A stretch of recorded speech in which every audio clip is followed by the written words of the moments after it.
Hello, hello. I hope you can hear me well. So today we are going to have a look at a bunch of stuff, but most importantly at the Honkai universe itself. So I am definitely looking forward to it. This is a model that is not complete. I've just started it actually. But it's basically mapping out kind of what we know of the Honkai universe and the tree within it. Is the volume good? Like, is the music not too loud, too quiet? Can you hear my voice properly? Welcome to the chat. It's unusual that there are people at the start of the stream. That's great.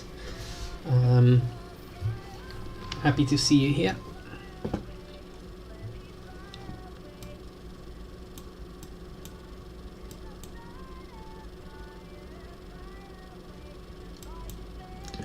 Okay, so what I originally put on the planner was some stuff for Operation Gekkou, some stuff for Star Rail in general, but earlier today I watched a live stream by Homolabs where he showed a neat little diagram of the tree, which was really nice.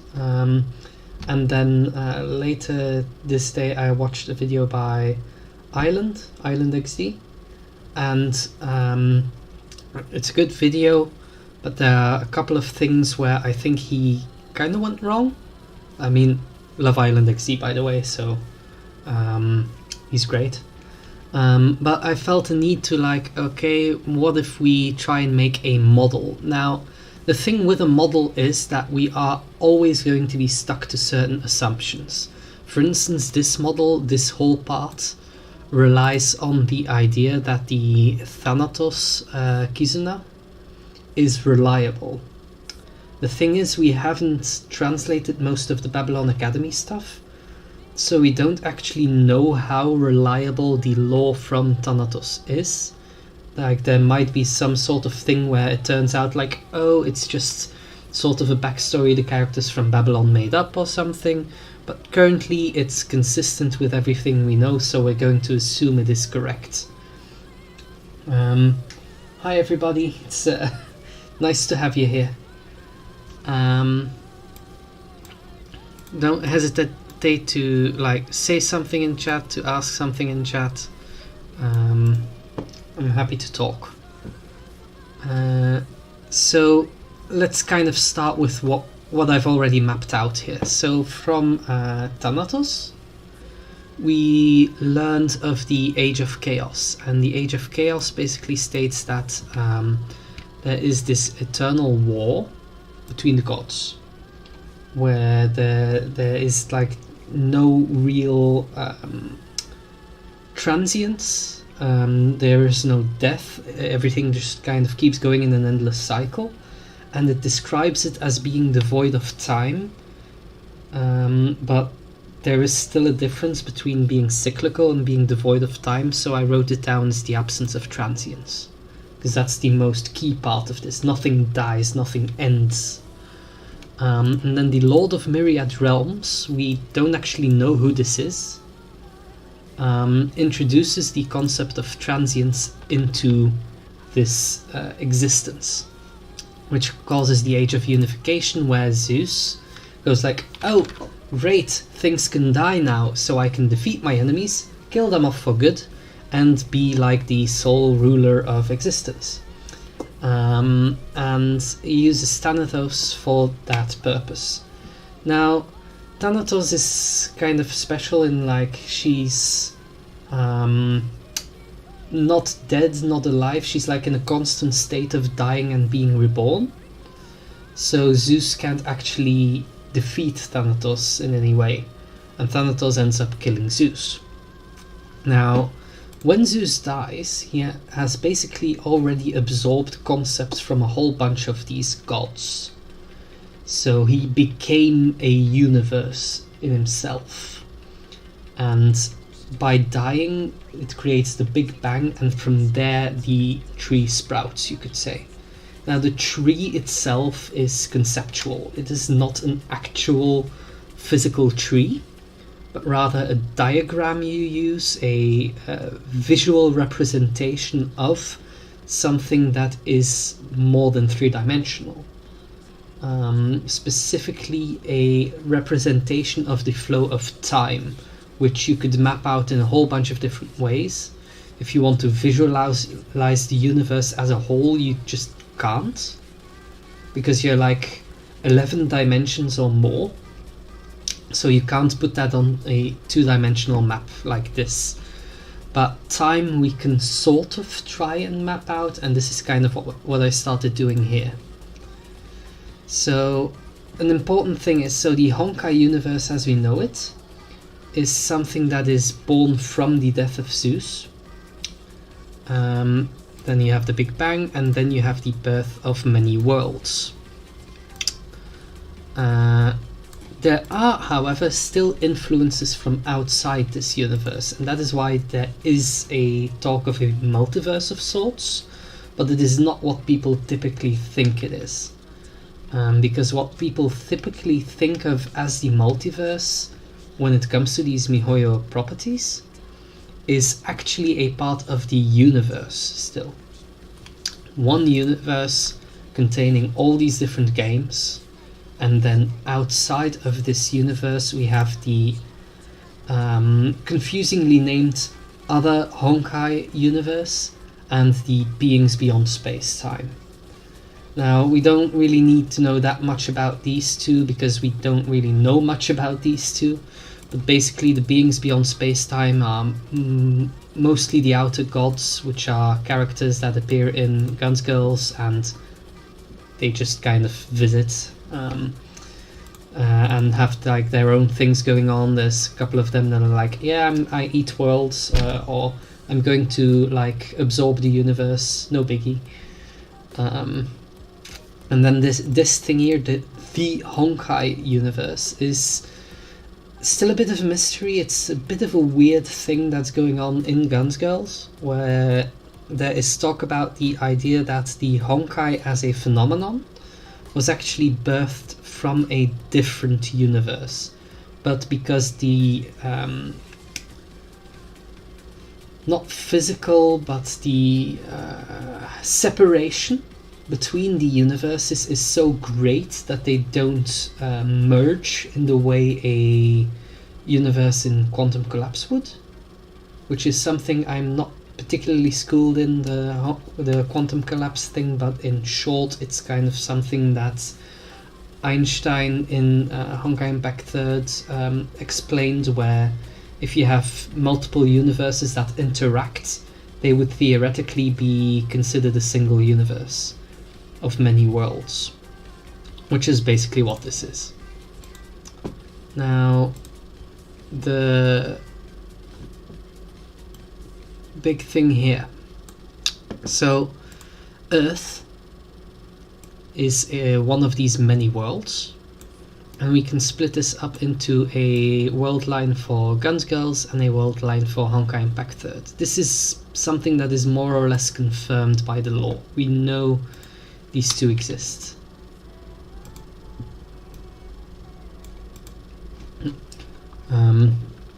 We know these two exist next to each other, unless MiHoYo changed it.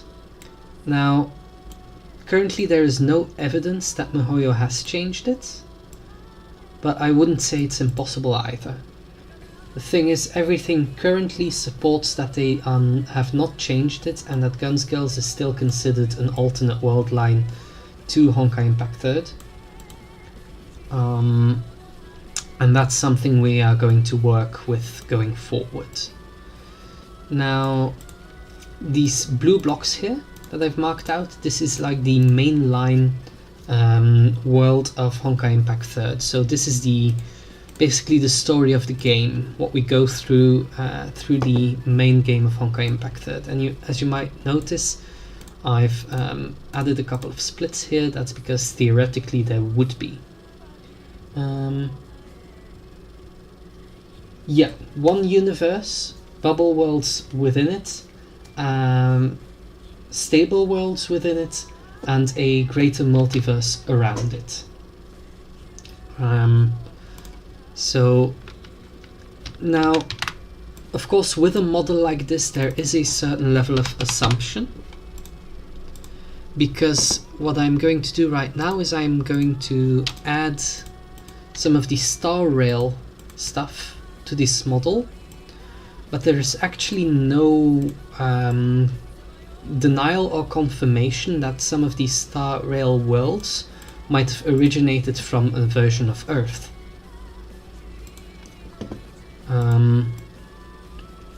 But currently, like, you've got the Big Bang, many worlds come into existence. Earth is one of those worlds, and Earth splits into different versions throughout time. Time branches, and thus you get these branches of the tree. So we're going to do this. So this is like a collection of worlds. We're going to add to that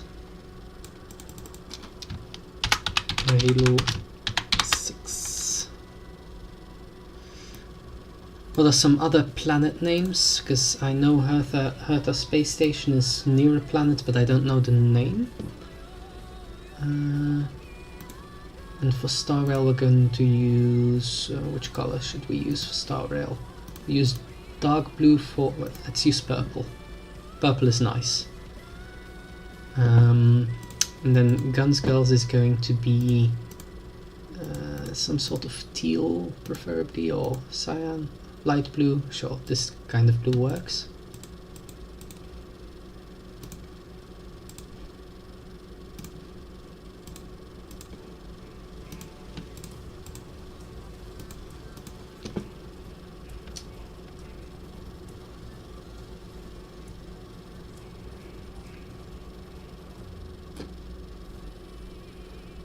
Oh yeah, storage is a nightmare sometimes.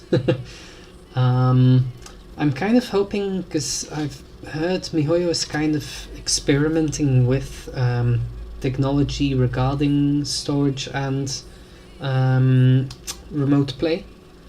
I am really hoping that rather than relying on GeForce for everything, that they kind of work towards their own streaming system where you don't need to download as much data for the game. But like it's not really clear yet what they're planning for.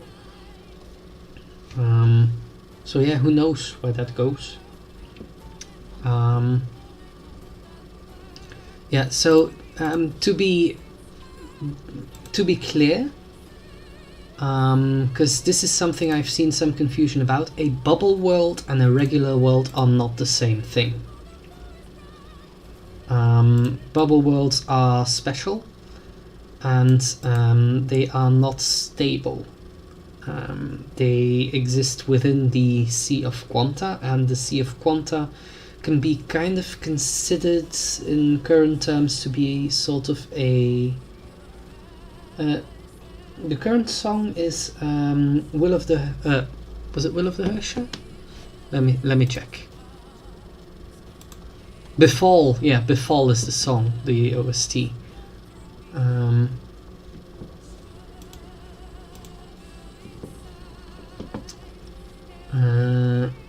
Yeah. So the bubble worlds aren't necessarily as stable.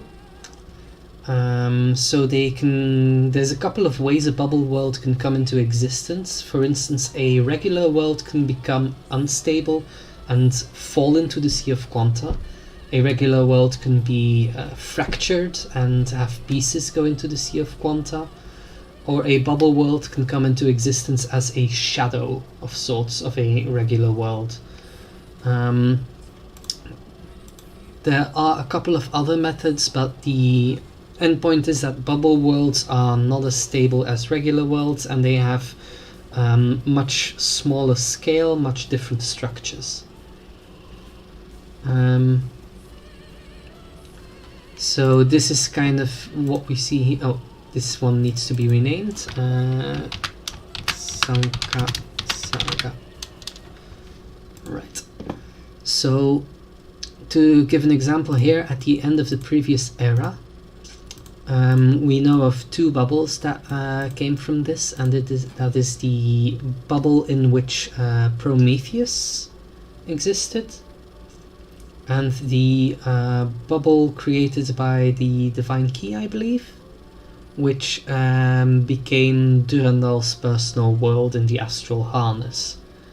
And those are two worlds that were created in very different ways, but don't really fit as neatly on the tree's stable timelines.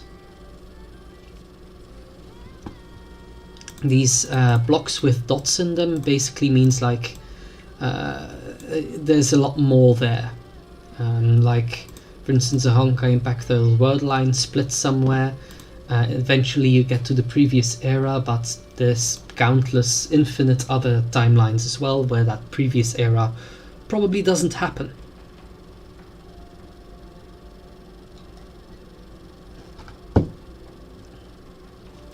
Is Star Rail in the worlds of the Honkai universe? Well, Star Rail is spanning several worlds. For instance, we've got here Eurilo 6 now. Does anybody know the name of the planet that Hertha space station is around? Because I kind of want to put some more of these here.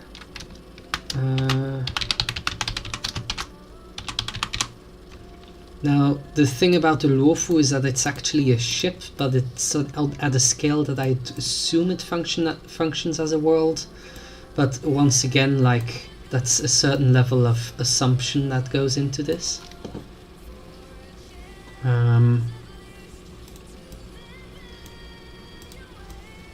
But to put it simply, let's have this one here.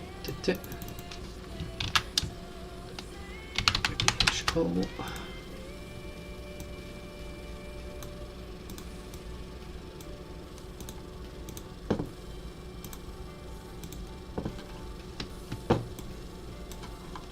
Let's put these guys way up here.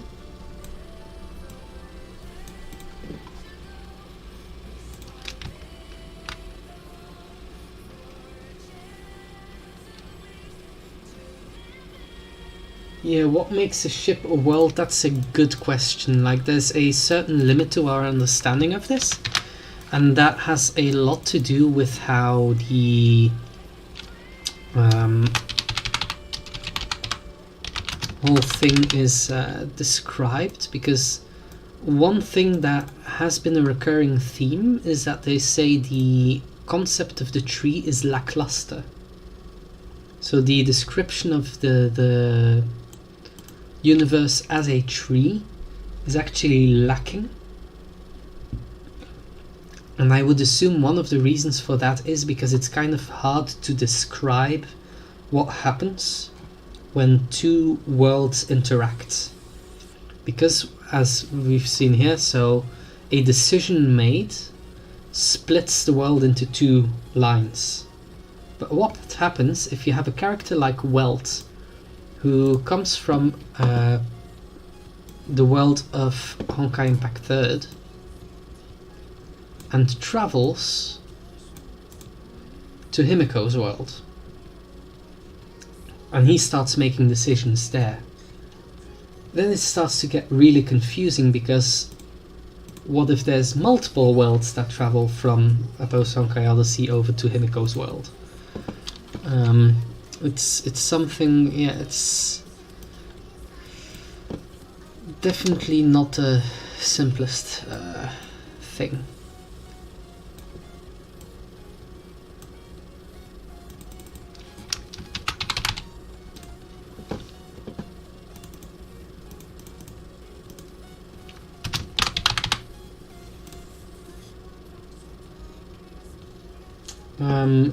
Also a thing is, I believe the Janjo, yeah, I'm terrible with pronunciation. Luofu is a part of a fleet indeed, so it's a fleet that travels collectively. And the big question is, does that also split? I would assume it does. However, this is purely in the realm of theory. I would propose that this probably causes a consolidated timeline.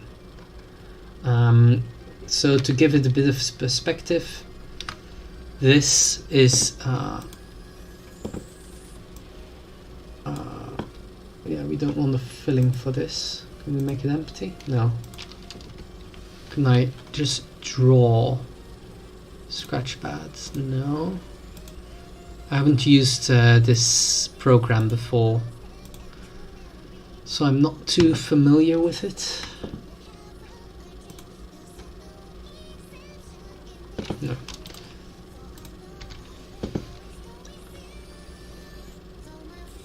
Yeah, just imagine there's like a huge circle around this whole thing. That would essentially mean that whenever something changes that affects multiple worlds, that you can consider it another split in timelines for this entire structure.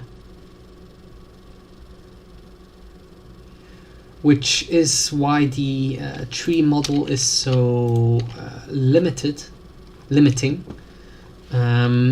because that doesn't look like a tree anymore if you do that.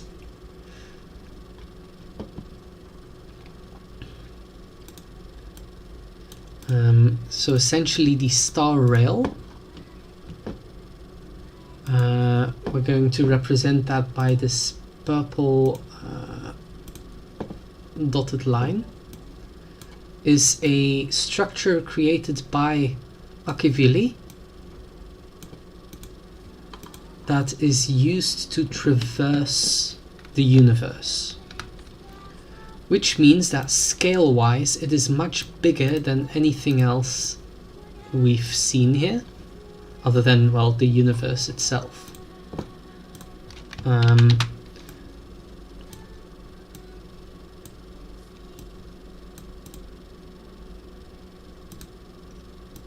So with the star rail you might come across these different worlds.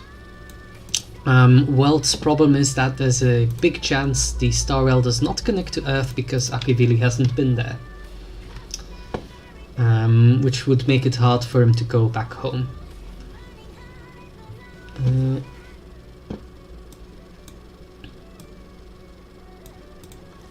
Let's move these because they are less likely to interact with star rail, and move these to the left.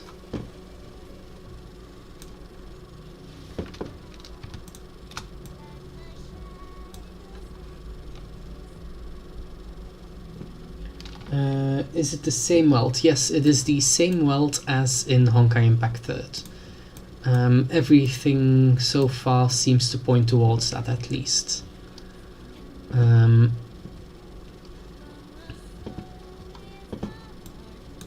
He describes several things that we learned in Honkai Impact 3rd word thing, so...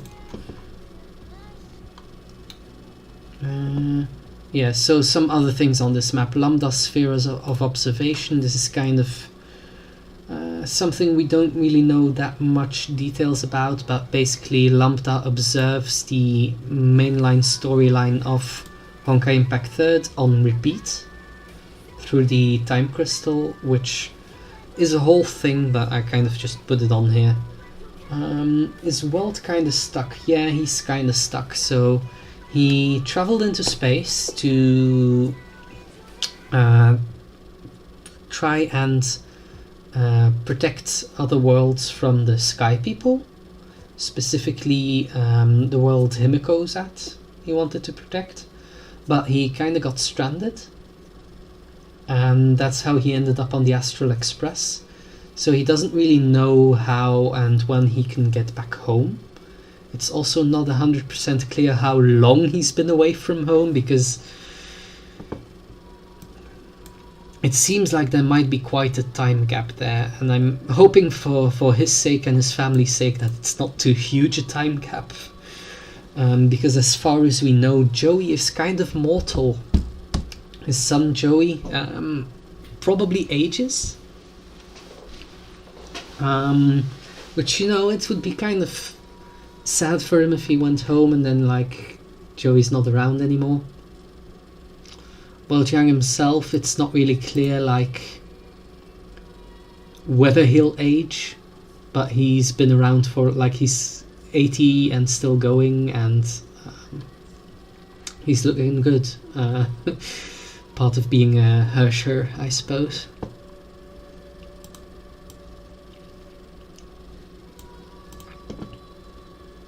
Okay, it's a nice song and all, but I'm going to put on the next one because it's quite long.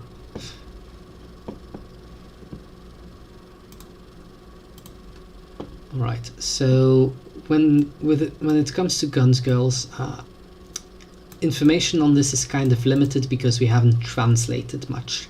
There's a whole thing with Wonderland, with Babylon Academy, where it gets really complicated. There's also recently been talk of something called the Soul World, which is a strange structure beyond the Stigmata space that it's another complicated thing, and we don't really know much about it yet.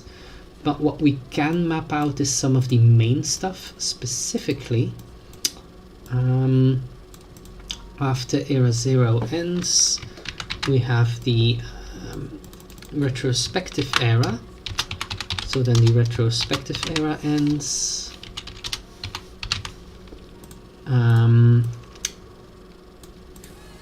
It should also be noted, and I'm going to add this line here, that here is where Alaya controls the samsara with finality. So there's an unknown time of cycles, unknown amount of cycles. Of course, we should also add another one of these because there's infinite possibilities. So there's an unknown amount of cycles, then Era 0 happens. And near the end of Era 0, Dr. May uses the Stigmata terminal with Alaya to control the reset cycle, which changes kind of how the resets happen and the amount of stuff that is kept through that cycle. But then retro ends, and then here we have the crossover with Bronya. Now, something interesting about the crossover with Bronya is that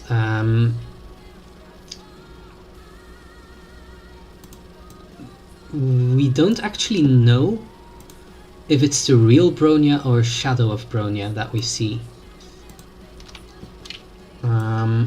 But essentially there is a crossover event between Guns Girls and Honkai Impact 3rd, where Bronya Zajcik from Honkai Impact 3rd appears in Guns Girls. So let's put this here.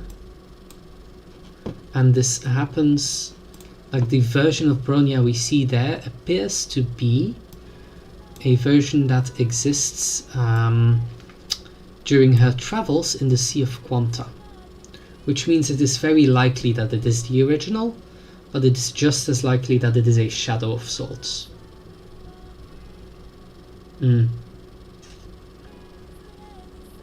Yeah, the stream should get saved to the channel, so you should be good watching it later. Thanks for popping in. It's much appreciated.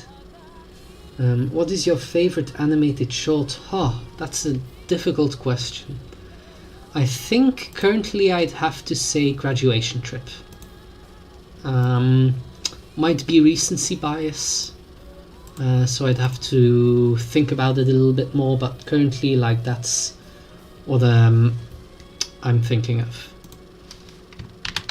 So we have the C of 1 arc.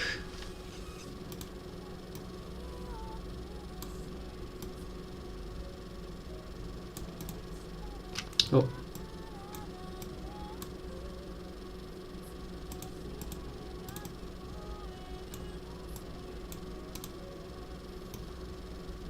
Which then leads into the other arcs, and this has a couple of bubbles in it.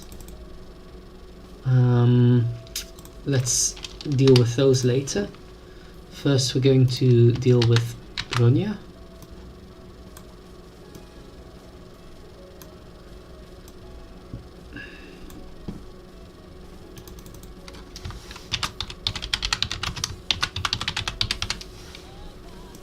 And this is where it gets a little bit more crazy again with how the timelines work, because there is more than one crossover in Gunskills. And there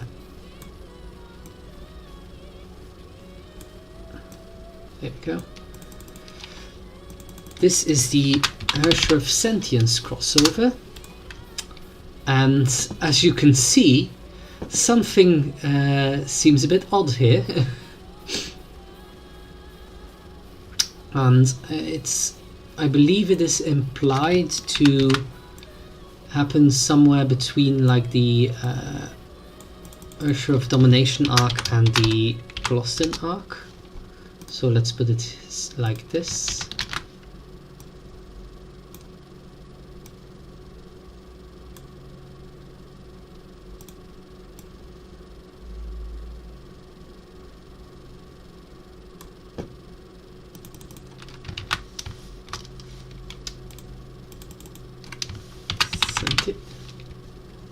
Yeah, Ursher of Sentience had a crossover. She appeared in the Legacy arc, well, in an event for the Legacy arc of Gunskills, where she just kind of popped in, confused everyone, and then left. Well, I think she only confused one character. I think she only interacted with one. I don't remember. I haven't read it in its entirety because it's in Chinese and we still need to like properly translate the whole thing. There might be some translations available though, so if they already exist, that'll be nice to add to our collection. For the record, this graph, I'm going to save this as like the April 2023 version of the model, and I'm going to make sure it's available through the wiki. So this whole thing isn't going to be lost, but it will need to be expanded upon over time, because there's a lot to add, and undoubtedly some things are going to have to get fixed as well, as there may be some errors that pop up because of the amount of necessary assumption for it to work. Like as I said, that these planets are theorized to be non-related to Earth.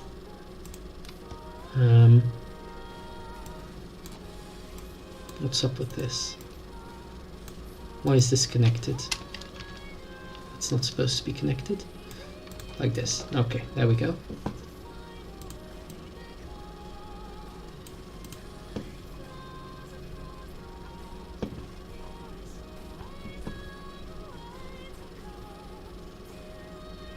Yeah, Rubia is probably one of my favorite songs for these games. I think my favorites, it's a hard call, but I think my favorite would have to be the Commemoration of Fire Moth, which is a Gunskills song, but it just hits, you know? Even not really knowing the full context, it still hits.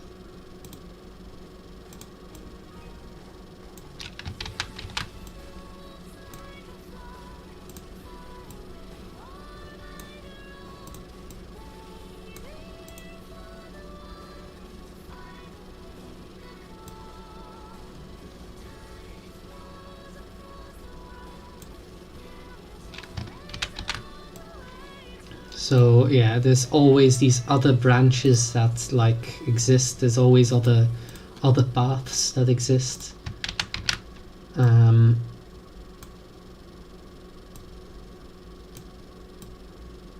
wrong one.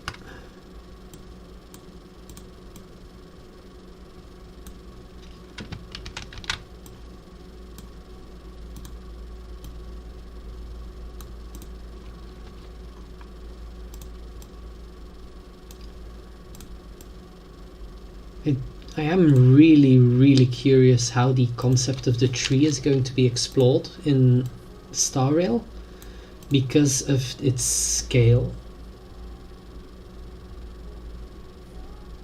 Yeah, Cyber Angel is great as well. It's good to get you pumped.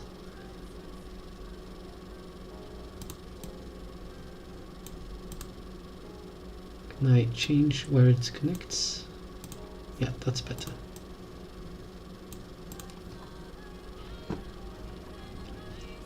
What else do we need? So, right.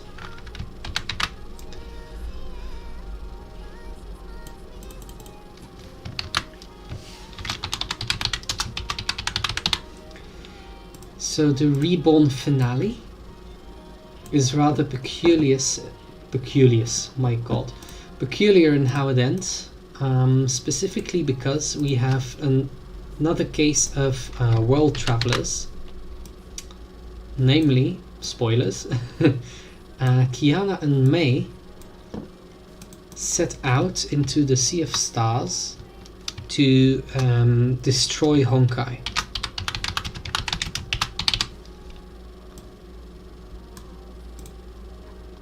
So they leave the universe, or they try to leave the universe at least, because they want to go to this place and destroy it completely. Which is quite the undertaking. Not sure how long that'll take them, not sure if we'll like ever see them again. Let's hope we do see them again. It would be really cool if they like got lost and we met them in Star Rail, but it seems unlikely that they're going to involve a lot of Guns Girl stuff in Star Rail simply because of the lack of a global version for Guns Girls and their insistence on keeping these the lore of these games easy to follow without knowing the others. And they'd have to do a lot of lifting for this version of Kiana and Mei to be palatable for the Star Rail audience, as there is a lot of history behind them, as you can tell. Kind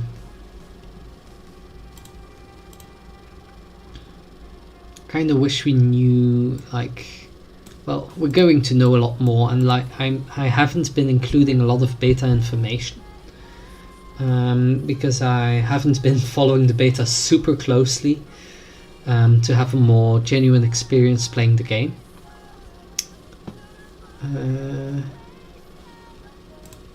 Right,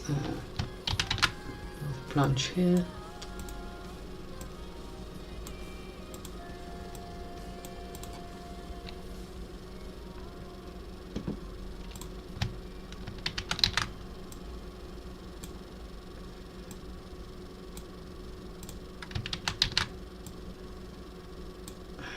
I wish I was a bit more well versed in what Captain Verse is like, because Captain Verse would make a very nice addition to a graph like this, to kind of know like where could you put these worlds in the splits, how would you, but I am going to share this graph with the rest of HoYoStans, so people like Sakon might be able to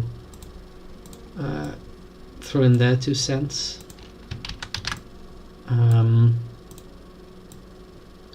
Look.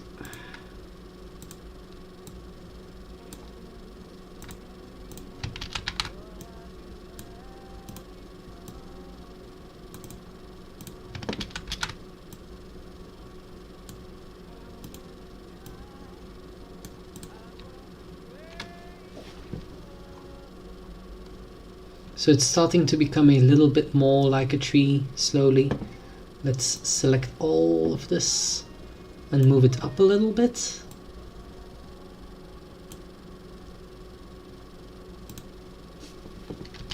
And then have it connect like this.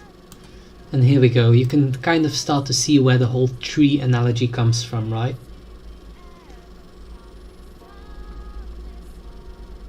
Yeah. Oh, right. I almost forgot. Genshin's supposed to be on here somewhere. So the kind of weird thing with Genshin is that we don't actually know what kind of world it is. Like, there's a lot of talk of like, oh, it's a bubble universe. Oh, it's a normal leaf. We don't know. We don't know what kind of world it is. We know that the sky is fake and everything. But for the sake of this model, and that is something we can amend later,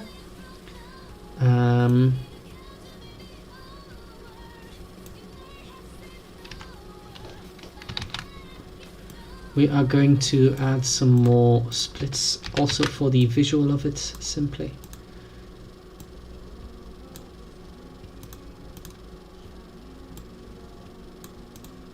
Because it's kind of, we don't really know much about the origins of these, and we don't want to give the impression that they all necessarily connect to the same things.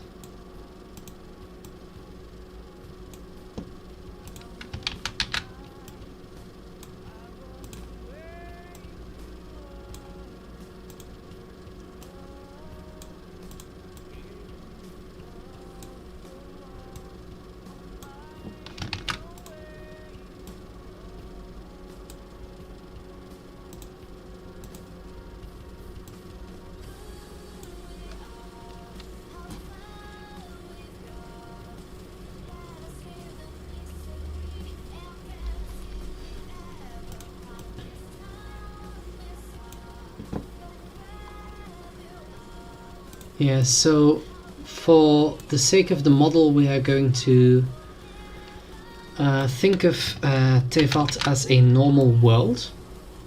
We're going to put it here. Tevat. We're going to give it a green color. So what do we know about Tevat?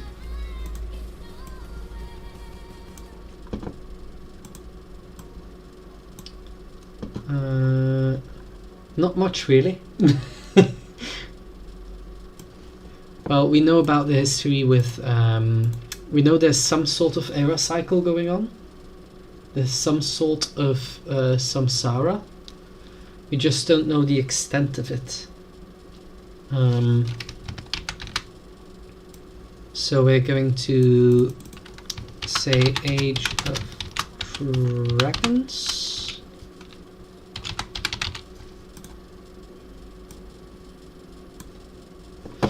Any Tevat historians in the chat?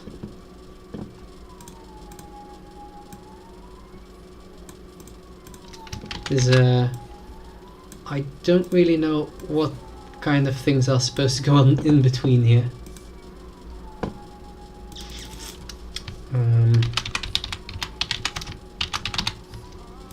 There we go.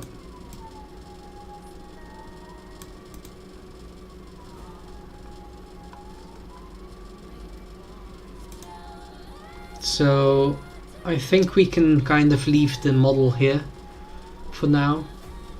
I am going to share this model within the HoYoStans community, and we are going to put it up on, or put the link up on Hoyodex, and we are going to expand more on it, kind of add in extra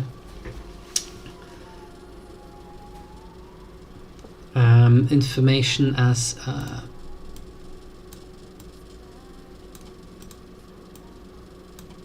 appropriate.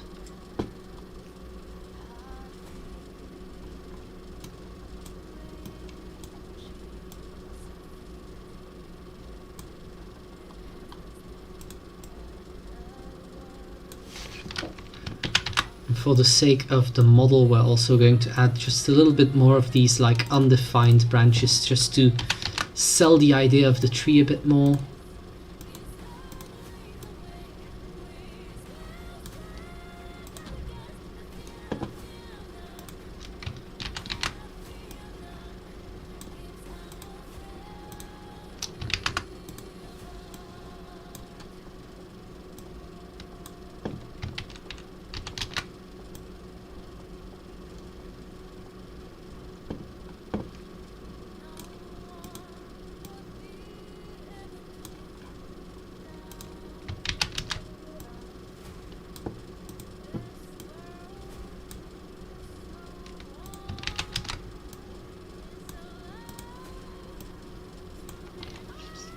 First Tevat was ruled by dragons, then the primordial one came.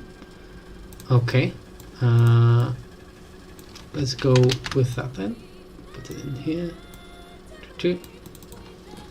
Arrival of the primordial one.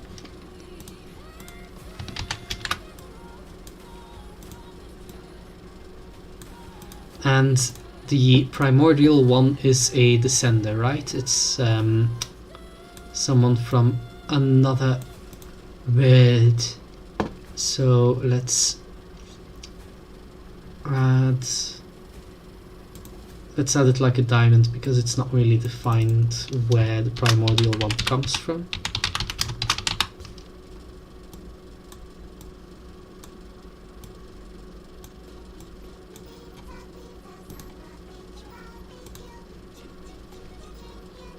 Chicken wing on my lap.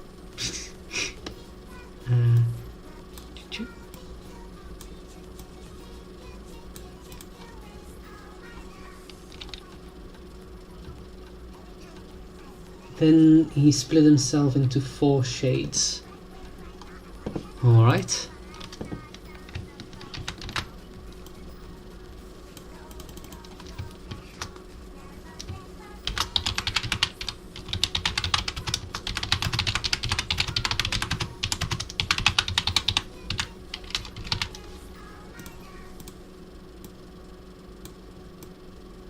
Like so.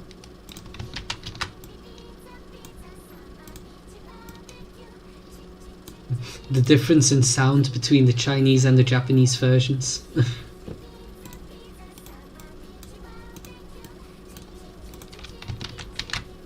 Let's also add the twins.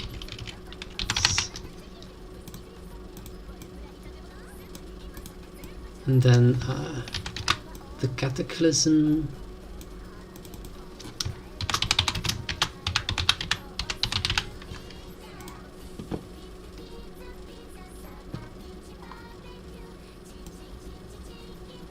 Move all these down a bit.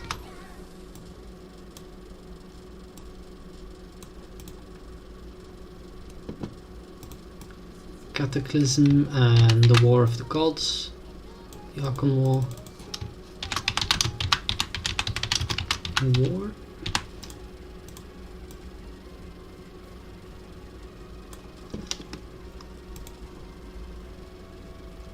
Oh, there's another one here.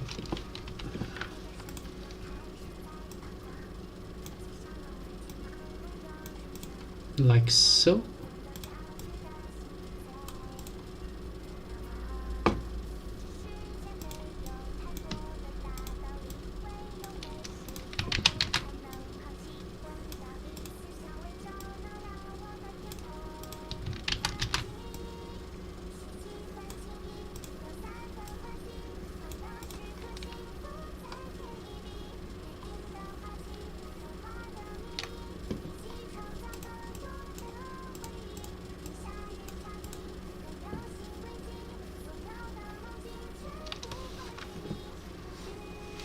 Okay, so we're starting to get a little bit more of an overview of what kind of mess this is.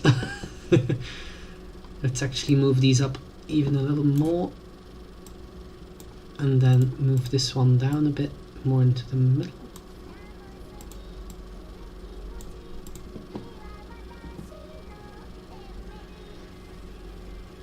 Let's put this one on the left and just kind of for the visuals. Yeah. Like this. Okay, so this is a tree.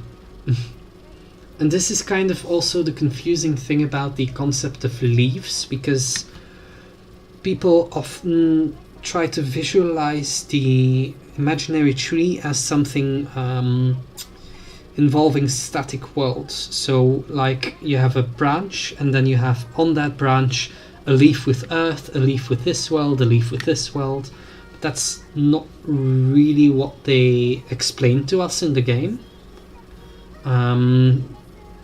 It's close, but it's not really that. It's more so that the branch itself also consists of worlds, but then Sue described a world as a leaf, so it's a nasty visual, because the branch itself is like, okay, this is all the same world, but at a different stage in time, occurring one after another. Same as how you could, for instance, take a 3D object. You could, for instance, take an apple, and then you slice through that apple. Then the visual of that, like, slice of apple, that is essentially what a moment in time is. You take a slice of the apple, and then if you stick all these slices together, you get a 3D object. Well, in the representation of time here, every world in a stage that it is in is a slice. Then you put all these together, you get the flow of time. But you can't really visualize that in a 3-dimensional or 2-dimensional way. So the closest we can create is this tree concept.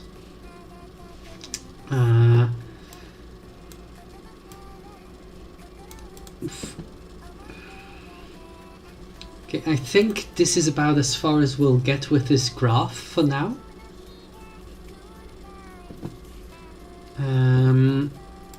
So I'm going to ask you guys in chat, because there's a bunch of you here right now. That's awesome. What would you like to focus on next? Because there are a couple of topics still on the list that we can go into. Specifically, the ones I'd written were the story guides for Genshin and Honkai Star Rail, Operation Gekkou, and the Hoyodex. But I don't think we have time for all of them today. So I'd like your opinion on what you guys want to see now, what you guys want to talk about now.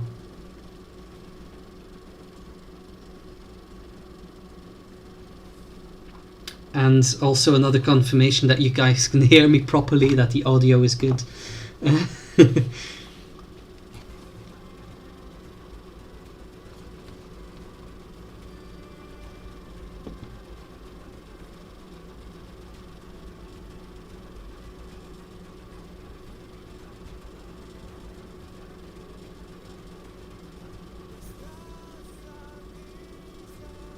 Story guides, okay.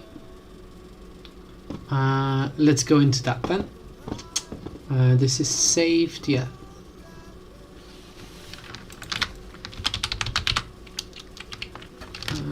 Let's go for HoYoStans. Okay, explore. We're going to go to the Star Rail one first. Alright. So currently the Star Rail story guide has these two parts. That's because, well, the game is releasing with 2 worlds.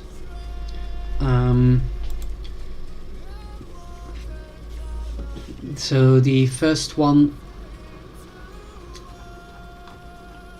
covers most of the trailers that we've had. I'm gonna have to turn the music down a bit for myself, because I can barely hear myself talk.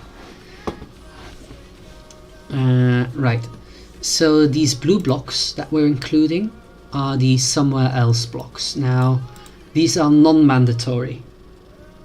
We don't want to give the impression that if you play Honkai Star Rail you have to play Honkai Impact 3rd, but we're still going to include these blocks because, well, it is a good thing to know about. So going forward, these kind of blocks do recur. For instance, here at the end of the prologue intro thing, you're going to get a couple of blocks that kind of explain a bit about characters that we've seen before or characters that resemble people we've seen before. As well as these blocks for recommended materials of videos, manga, etc. that could be read for some extra context.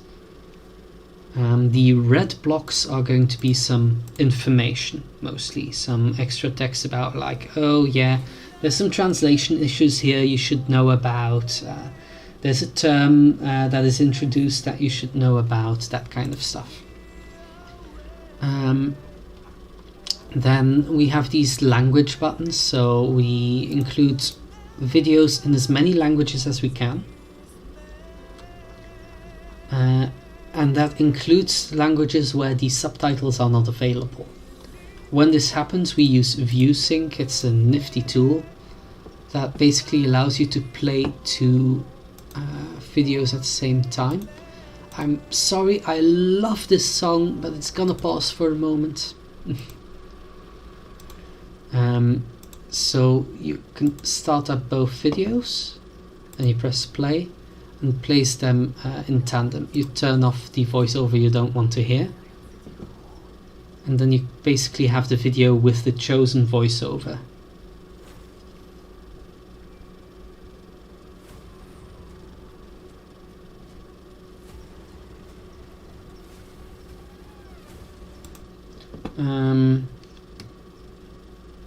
Let's go forward a bit, because I don't know if there's more text here. Oh yeah, I accidentally started it out of sync. Well, whatever. The thing with this content is there is a lot of content that is made available where globally this content is buried or missing. I think a very important example right now is the most recent video from Star Rail. So let's watch this together. We have this here, the official release trailer. I'm going to play the video, and then I'm going to play another video that is not available here.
So this is the version that is globally available. Now we're going to go to this Star Rail channels, and you can see there are 4 channels, including like the English one for Star Rail. If we go to the Japanese or Korean ones and we go to the same video, it's also this English song. We'll pause on the dragon a bit later. Same with the Korean, it's going to be in English, but if you go to the Chinese one, it is a different song. Same melody, same concept, but a different song. Oh, this is the wrong one. Yeah.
Yeah, so that's not the same song.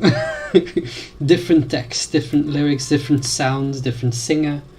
And it is a massive shame that a lot of people from the global audience are going to miss out on this.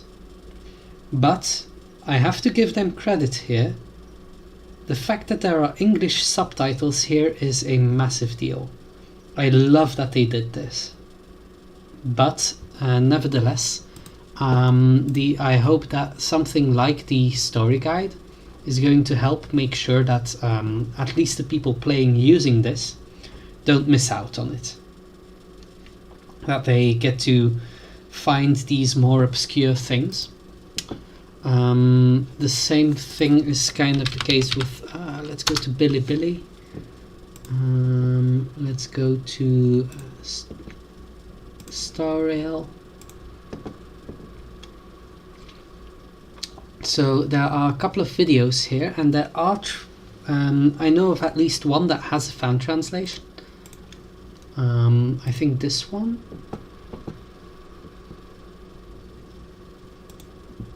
So this is like a sort of behind the scenes video they did with a twist, and this was not released on global. So if fan translations exists, we're going to take a version with a fan translation and add it to the guide. If it does not yet exist, we're going to put it on the list of things we need to provide. So as a HoYoStans community, that we want to get together and make sure that using our tools we create a version of this with a translation. I believe this one has a translation, so I just need to find the video again. Then we will add it to the story guide.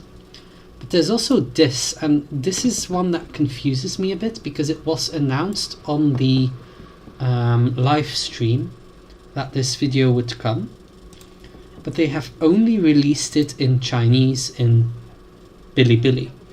There is no version of it currently on any of the YouTube channels, and that is strange. And I'm hoping that that is only because they are still working on the subtitles, because it's quite a complex thing to translate. But if the video of this does not come out on global soon, then we're going to have to look into translating this thing as well, and that's going to be hard because of, well, the subject matter. It's basically a video about teaching physics, complex physics, and you know, translating a text about punching zombies is one thing, but translating this, that's another one entirely. So I really hope we get an official translation for this.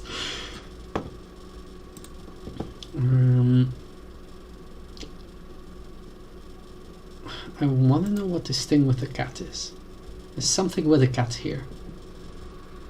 This is probably, yeah, this is an advert, basically. An advert they make. The advert series can also be really fun, so I kind of want to look into those a bit more. Because there are fan translations of those as well. But not of all of them, of course. But yeah. Setting those aside for a moment. So let's go to the Star Rail doc. So this is what the document looks like. And as you can see, these things in pink, those are comments said by one of the HoYoStans members. Basically, I just go there, confirm it, now it's in the list. Oh. Like so. And these are useful because they are basically, well, the different versions. Also useful is that the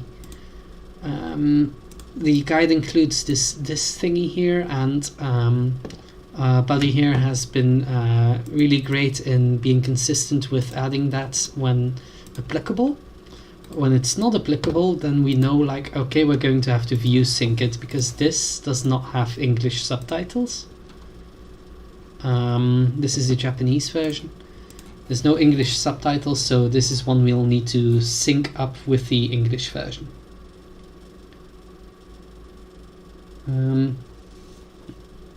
Oh, that is super cool, Haltrau. That is super cool. Okay, good luck at work.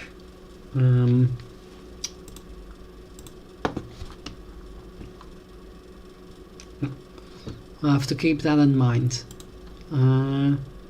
Right, so currently this document mostly has videos in it. The intent is to also add the missions, the quest missions, game mode stuff.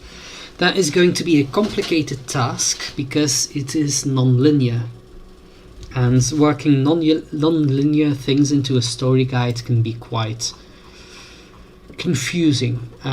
This is also where we're going to hop over to the Genshin one for a moment, because Genshin has really big challenges when it comes to this. So I added the blue blocks here as well. They're not nearly as important for Genshin as they are for Star Rail, but I still thought they were worth including. But like the current focus is, okay, you've got the trailers, cutscenes.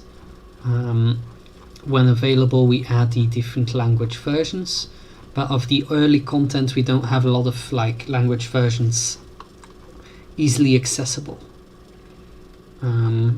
So we've included it where we found it. We're including the OST albums as well. So this quest list is to be added.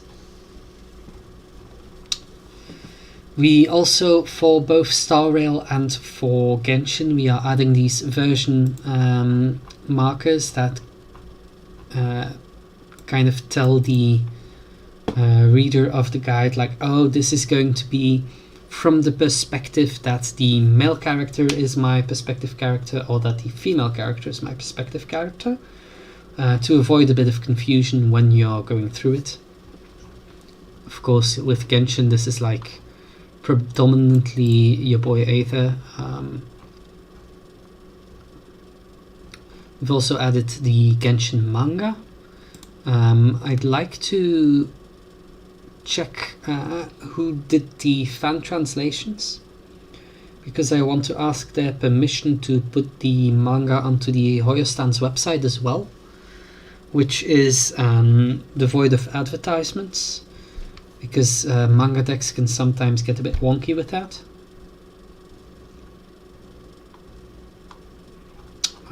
But where the big challenges come in with Genshin Impact is how certain quests are unlocked automatically and start automatically when you approach them.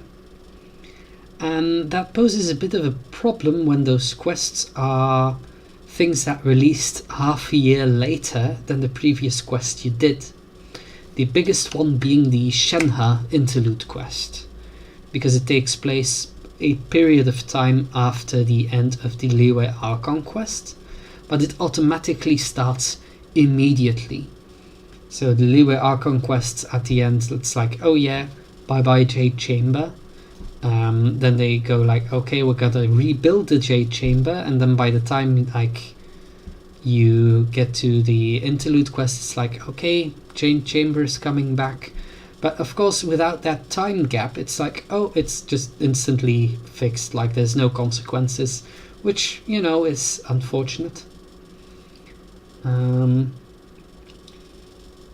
Based off Silly's outfit in GGZ Firemoth DLC. Yeah, so Firemoth DLC is it's quite interesting how much Star Rail Silly resembles her.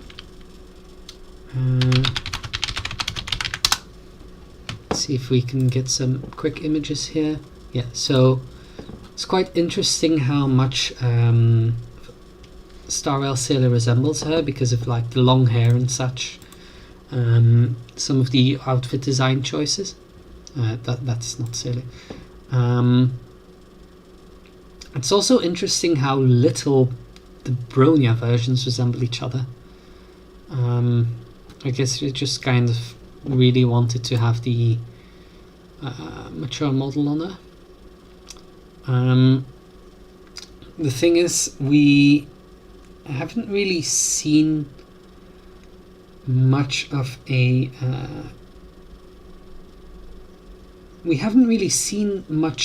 Guns Girls exclusive stuff in Star Rail. We've seen a couple of design influences, but that's about as far as it goes. Every character that exists in Gun Girls that also exists in Star Rail so far has been a character that also exists in Honkai Impact 3rd.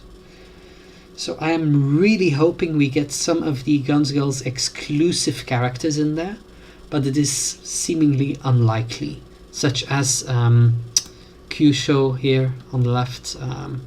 She really deserves to get more versions, or Ninty Apocalypse.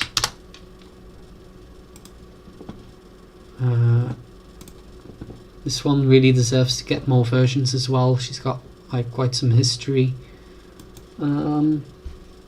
What seems like a bug,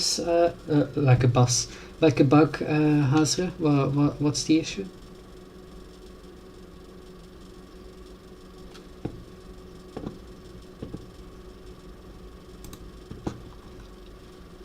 Oh, about Shenhe, the interlude quest, I guess.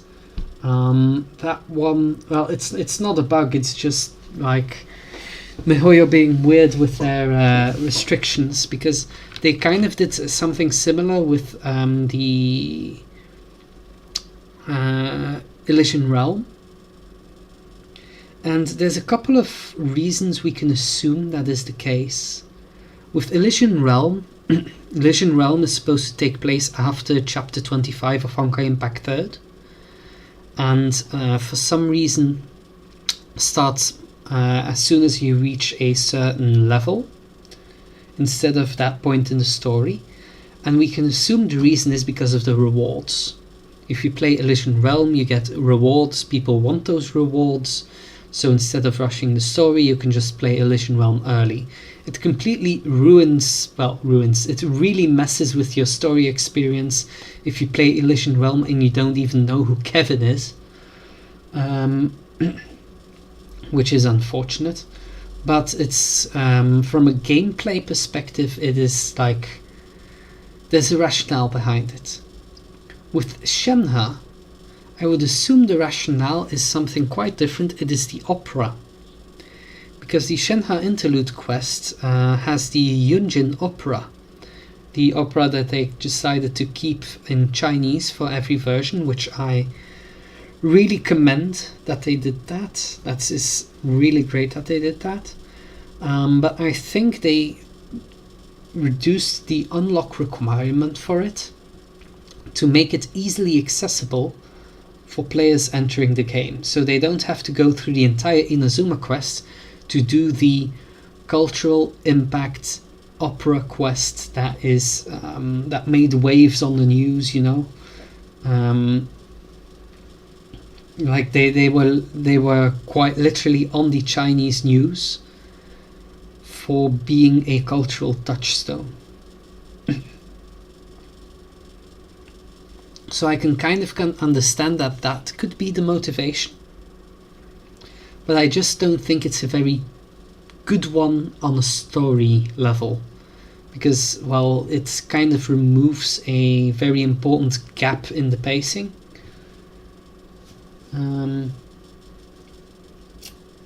Gunsgirl said characters making appearance in other games would be weird, mostly because it is unplayable for a majority of players. Well, yes, but no. It's a special case because they don't have to be like Welt. With Welt, it's like, okay, yeah, it's the dude from Honkai Impact 3rd. But if you look at, for instance, Yanqing in Star Rail, if you play Star Rail, you know nothing about Honkai Impact 3rd, you're not going to question Yanqing. He's just kind of there, he's just a character. However, Yanqing is a character that already existed. He is an obscure side character in an incomplete visual novel that most people haven't played. If you consider that, and then you go like, okay, you're playing Star Rail and there's this character that appears, and her name's Ninty. She's this short blonde assassin that lives on one of the spaceships and is scared of outer space, because that would be appropriate. Nobody needs to know that it's from Guns Girls. It's just nice to know that it's from Guns Girls, you know? Yeah, the VN being unfinished is it's actually kind of strange. Because they keep expanding upon the story as though the VN is finished. Like, they keep referencing things that are supposed to happen in the VN that haven't happened yet in the VN. It's a very strange decision. Hopefully someday they pick it back up and continue on it, but knowing MiHoYo, they have a tendency to just kind of forget something. And I can kind of understand why. Because by all means, if you're a company like this, and you have a checklist of things you want to do, and you need to push out an update every 6 weeks for whatever game you're working on, then certain things are always going to float around the bottom of the checklist. They're on there, but they aren't things that need to happen first. And if they don't need to happen first, they just never happen. And I think that is something that a lot of people could stand to learn, because when it comes to Genshin Impact, when it comes to Honkai Impact, there are a lot of these things that need to there are a lot of things that we want to see addressed. There are a lot of things that MiHoYo probably even has planned, but that are there on that bottom of the checklist, floating, and with every patch something goes in front of it because it is priority. Oh, in the next 6 weeks we need to push this new area. Well, we are going to work on this area first, and the quality of life stuff can come later.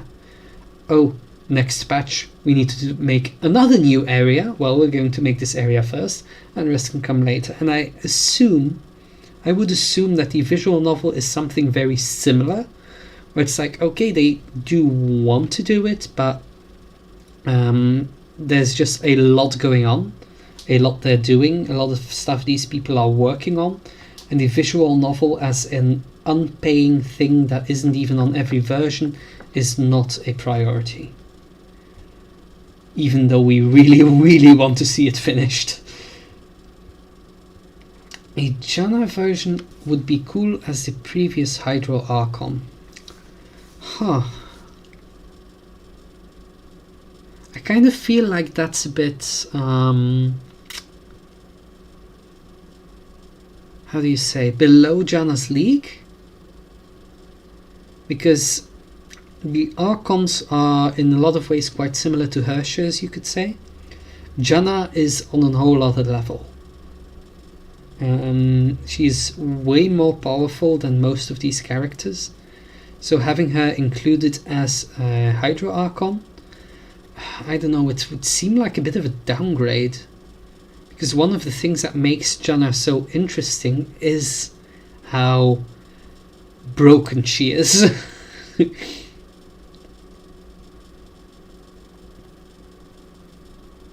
Kind of like A from Genshin and maybe Aimiko. Yeah, kind of like that. I still think it's funny with A. That's like when it was revealed, oh yeah, her name is Raiden A, that people still wanted to deny that she had any sort of relation to Raiden Mei. They were like, no.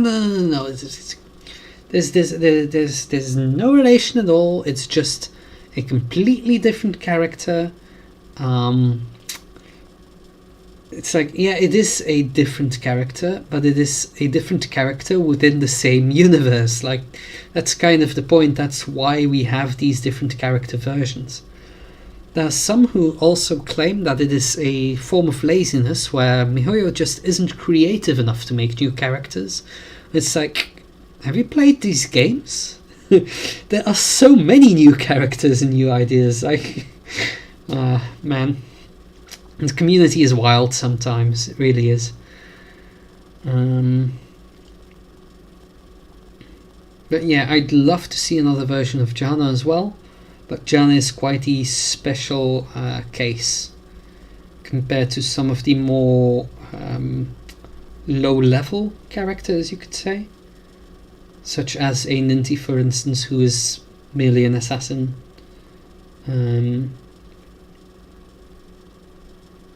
Yeah, she pretty much looks exactly like me. She does have a new model though. That is something that is also often misunderstood, is like you can't just port the models from Honkai Impact 3rd into Genshin Impact. They are in a different rig, a different model shape, so they have to craft the models entirely new. Also, she has a completely different outfit from regular Mei. It's mostly like the key features in the face and the hair that really show that it is a version of Mei that we're looking at. But it's not like they can just copy paste it, which is something a lot of people also have misconceptions about.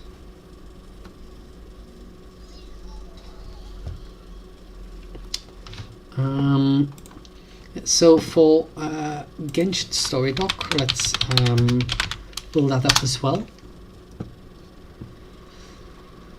So this also has a lot of content that still needs to be added, and so we plan to include the events. I should probably also pull up the Lyra chapter page. Let's go, because this is So this one is still a complete mess, but I already added a couple of blocks as stuff that needs to be moved.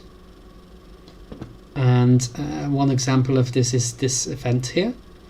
So if you go to these things, you find YouTube channels that recorded these quests, which is really nice.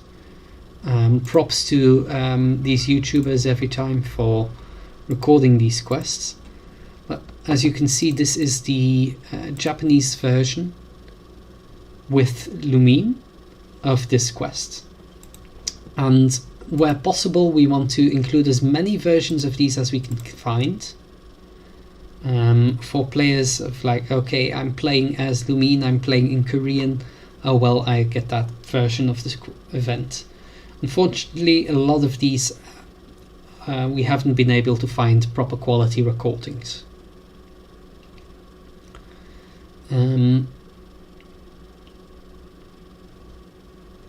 So a lot of searching is involved. That's why it's so nice to have this document, so that people can add in the versions they found.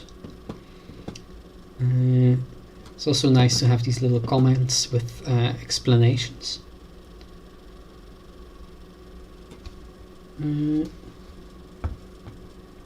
Favorite character that is reminiscent of another character is Chi-Chi. I like that they took Sora and made Chi-Chi. Smile badge. Hold on. I'm honestly not convinced. But I want to know what you're talking about here. So this is Sora.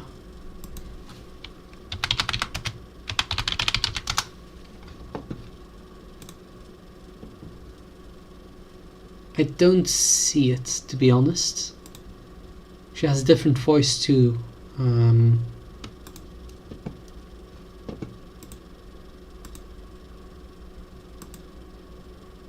Yeah, to be honest, I don't really see it.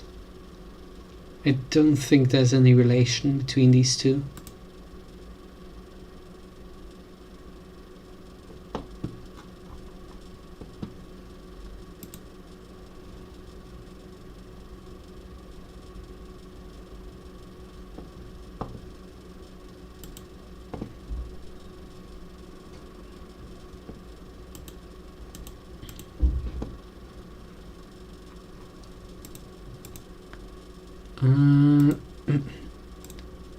So yeah,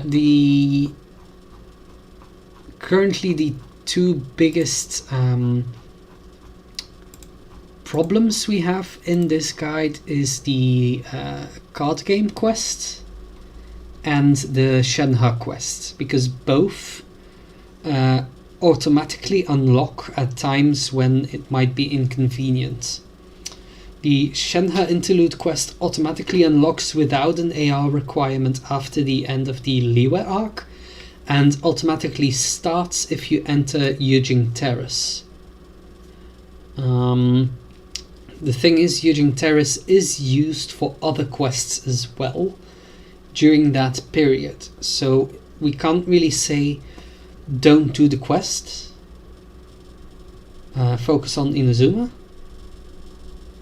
Because, well, there's a couple of story quests that need to happen before you go to Inazuma. There's a couple of other quests that happen. And some of them include going to Yujing Terrace.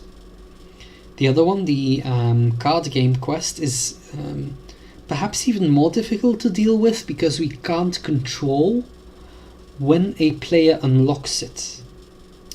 Because its requirements are to finish the prologue of the game and to reach a certain AR level, and we can't really keep track of when a player reaches that AR level.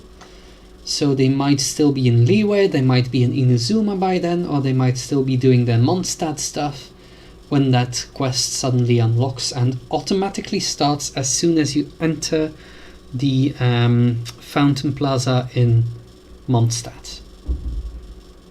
And that is, well, it's not ideal.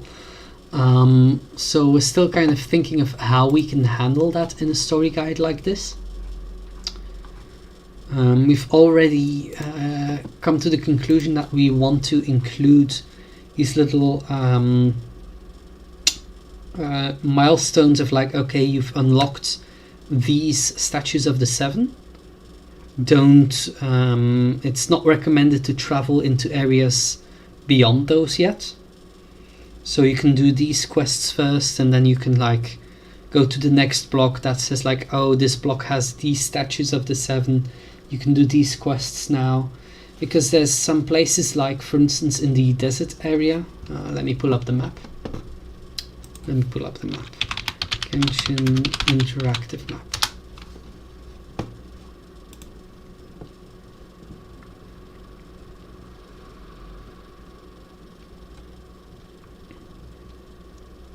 So here is where the Shenhe interlude quest automatically starts. Here is where the here is where the card game quest automatically starts. And the thing I'm talking about now with the statues of the 7, let's mark those. Let's unmark these. Let's unmark these lotuses. I can't. Okay. Don't know how. So for instance here, the Tanit camps. This whole area is tied to a world quest. This whole area is also tied to another world quest. You can enter these areas prematurely, but it is not recommended even by the devs themselves. The devs themselves said on the stream it is recommended to first clear the world quests that are supposed to happen here, and then enter this area through the world quest.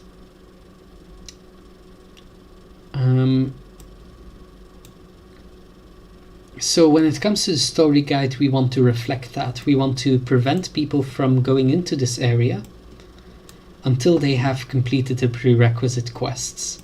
But the game does not support this. The game itself just lets you walk anywhere you want, except for Inazuma, and except for inside the chasm. That also requires a world quest, but you can still just go through it and go to Sumeru. And it's also like really not recommended to do too much stuff in Sumeru before reaching that point in the Archon quest, because otherwise there's this really weird disconnect between the player and the story, because the traveler is experiencing Sumeru for the first time, even though like you've already been doing a whole bunch of stuff in Sumeru. So what we kind of want to do with is there a way to like draw on the screen? I don't think so. What we kind of want to do is like get people to do the whole prologue here, move into Liyue, do the Liyue quests, then stick around in this area to do some of the early story quests, do Dragonspine quests, watch the Dragonspine event, etc. Do the We Will Be Reunited quest, and then this whole time not go into the chasm yet, not go into Sumeru yet. Then unlock Inazuma, go to Inazuma, do all this stuff here, then go to Sumeru, do like the main quests, do the world quest series, and then just work your way through using the world quests.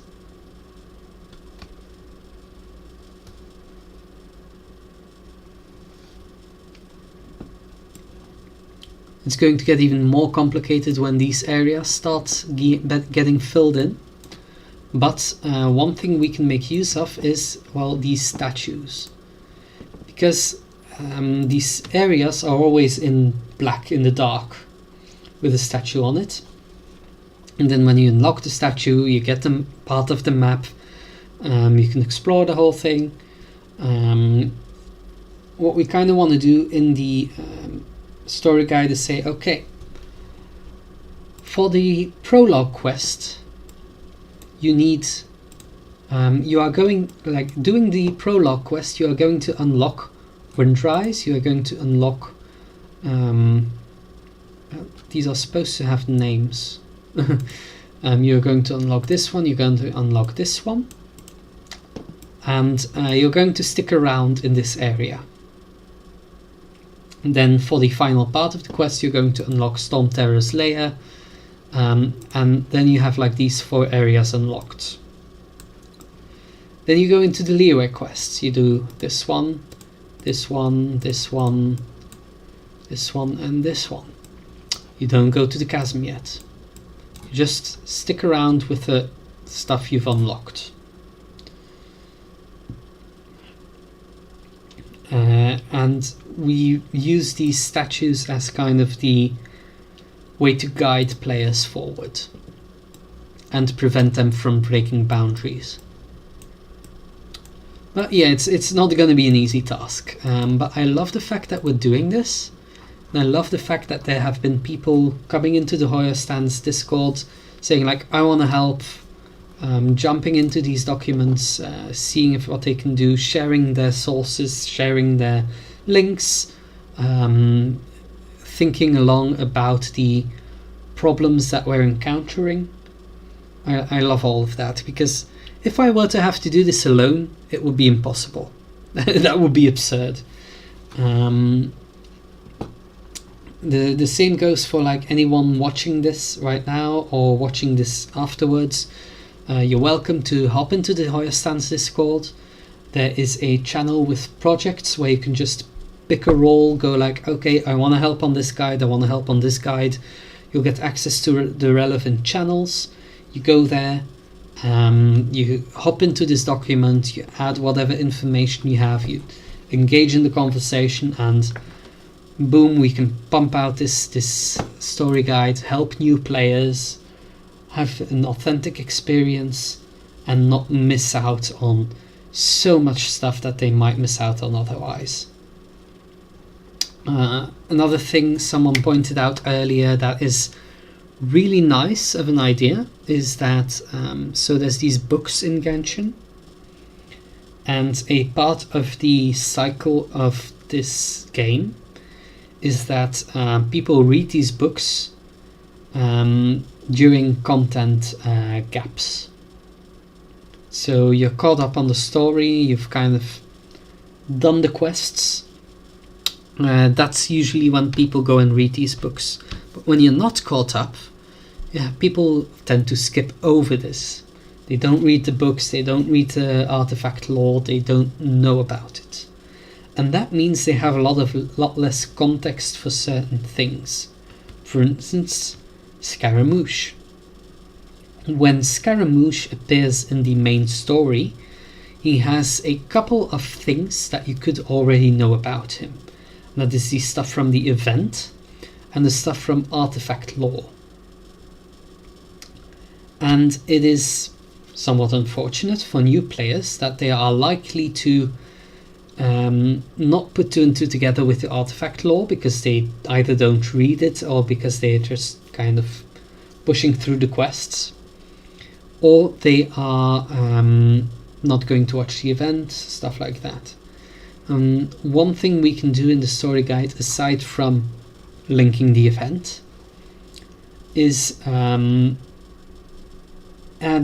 YouTube video versions of the audiobook versions of these books, because there are a couple of YouTubers who have done dramatic readings of these books and of artifact lore, re-summaries of the artifacts, and if we include these, we can, in an entertaining way that's not like, oh, you want to give me a reading assignment, can guide new players to build the same sense of hype around certain characters that otherwise appear quite randomly.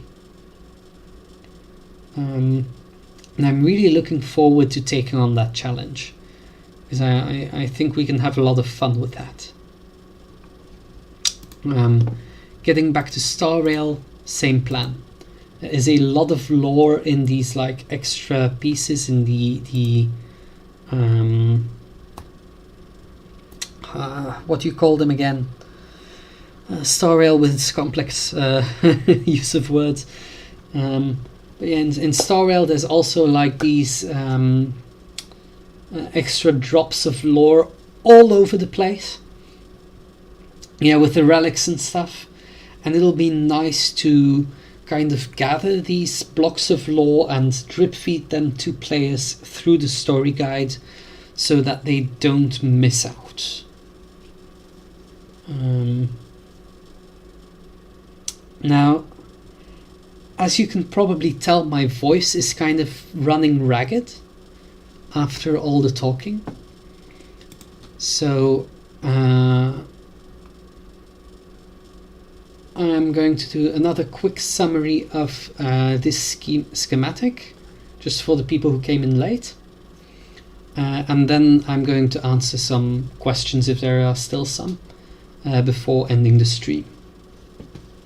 So first, like, this schematic is something we did earlier in the stream.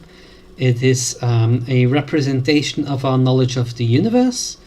There is a lot more that still needs to be added to this, but it kind of shows the concepts of the imaginary tree.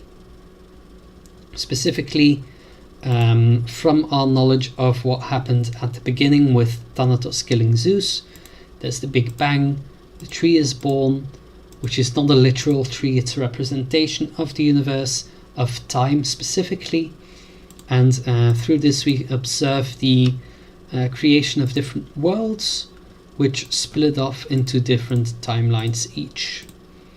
And these worlds interact in several ways on this tree, and we can kind of visualize this as branches as these timelines split.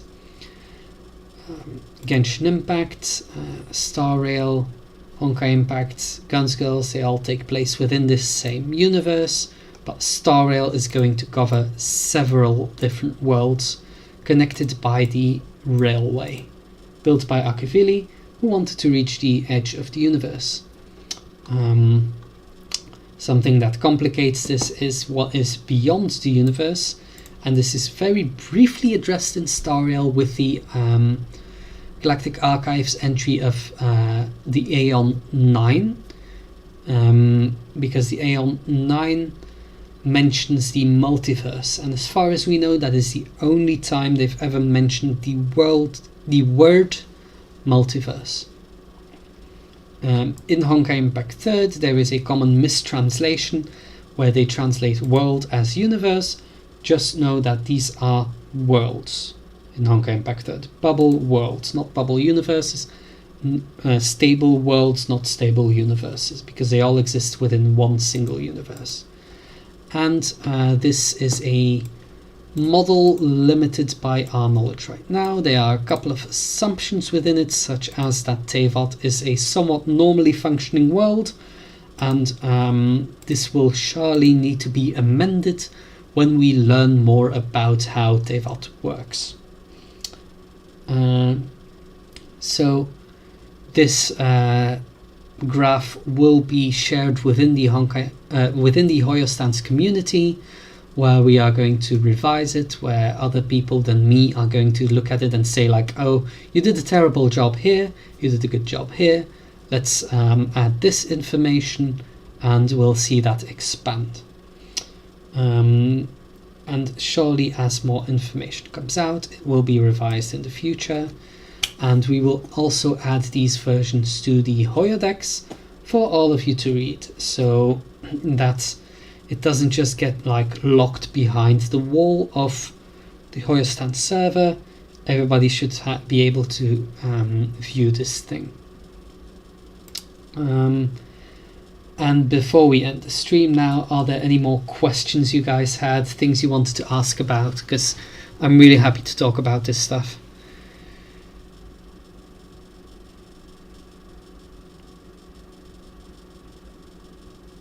It appears the stream quality has gone down significantly. Oh no, it's just it's just my device. It's fine.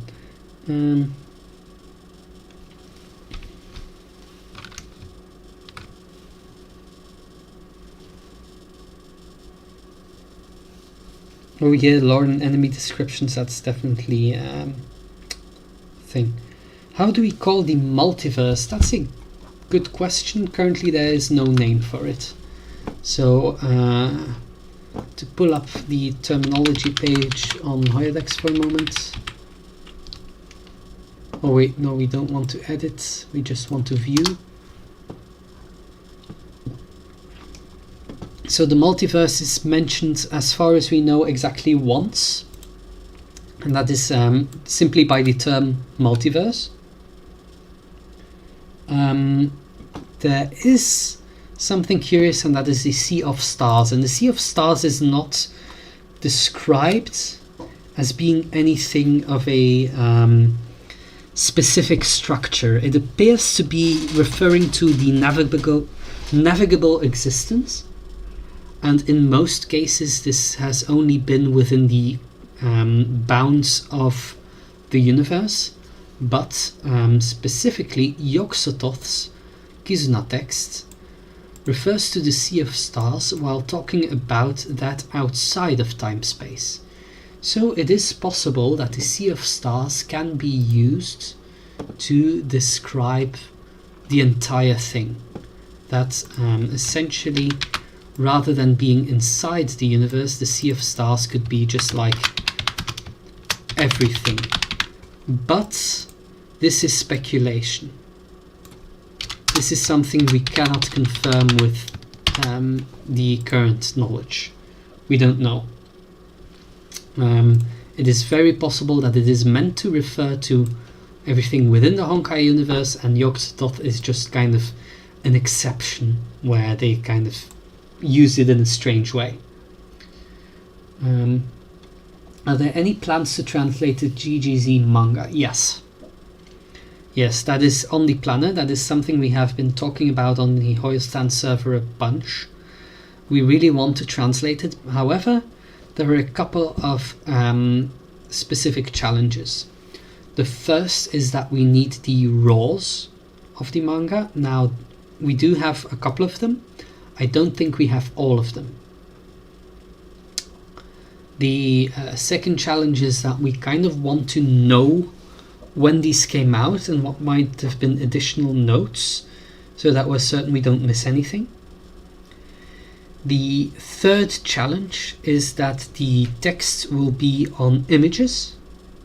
So in order to extract the Hanzi, we need to either retype the Hanzi signs, or we need to use an on-screen reader, an OCR, to extract the Hanzi and then translate it. Either that or translate it directly from image. The thing is, we're a bit too reliant on machine translations for that right now. We do have everything proofread by people who know Chinese to make sure we don't make too many mistakes. But I don't think we can currently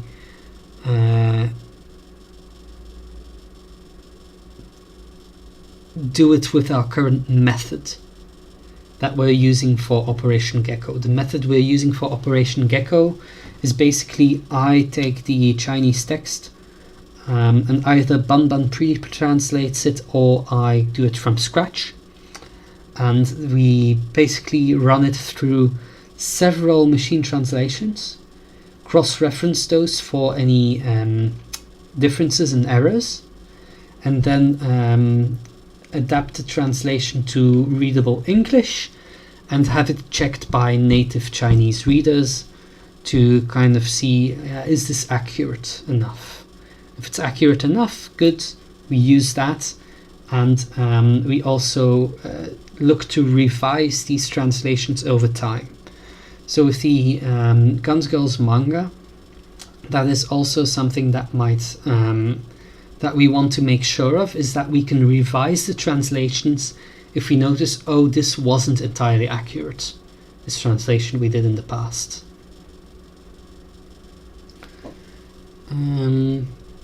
When we translate them, we will probably just put them up on the HoYoStans website.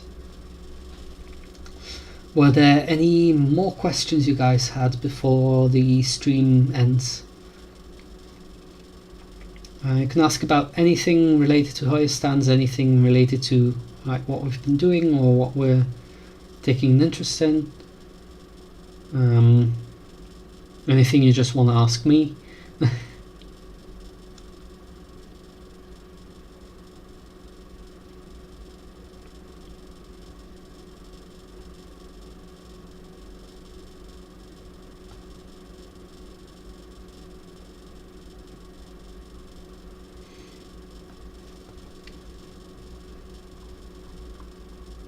I should probably also add a legend to this, as well as a list of like assumptions to kind of for instance, to state like, okay, this model relies on the assumption that the Thanatos Kizuna is accurate. Why is the Sele trailer full of fan service? What do you mean by fan service? Do you mean fan service in the sense that it is normally used within the context of storytelling, or do you mean fan service in the sense of sexualized content in anime? Because those are two different things. Frankly, I didn't notice if there was like the anime fan service sexualized content in it. But I did notice there was a lot of like classic fan service where it's like, okay, you've been a fan of the story for a long time, you are going to understand these references. Yeah, like the Bronya bits, for instance, like the inclusion of like the just kind of the whole thing of Bronya and Sele's like their relationship. It's great. Love that. Why was it full of it? Probably because MiHoYo is based. Plans to translate side stories in Guns Girls. Depends on the side story. Technically, ideally, we plan to translate all of it, but as you may well know, that's a bit of a tall order, and we are unable to do that with our current team. We don't have enough people. I am hoping we'll get more people over time. I'm hoping Starwell will convince more people with the right skills, with the right dedication to help out, because the more we translate, the better. But right now we're mostly focused on working our way through the retrospective arc. Some of us are also looking a lot at the Reborn stuff. But in order of priority, it's like retrospective arc, all of the tie-in important lore stuff with Wonderland and such, and then Reborn arc with Firemoth DLC, Legacy arc, and also of course Babylon. Babylon's also important.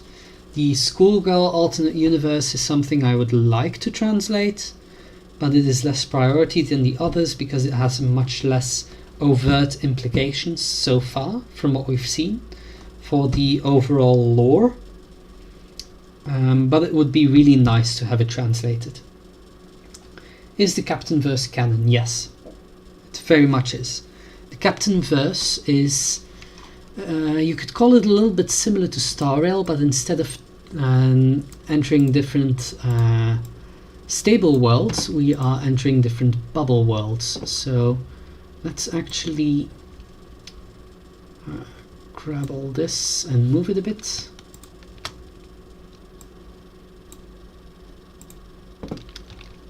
Let's grab all this.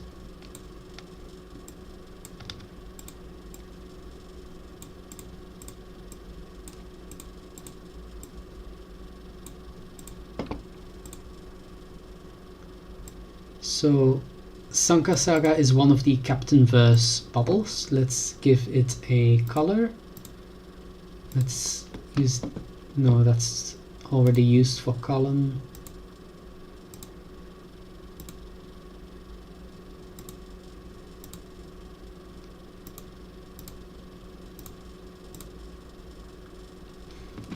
Let's use this red for Captain Verse.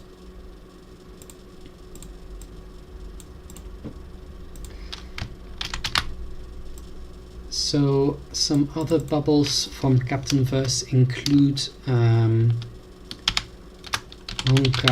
the Honkai Kingdoms stuff with Emberia, the Arc City stuff,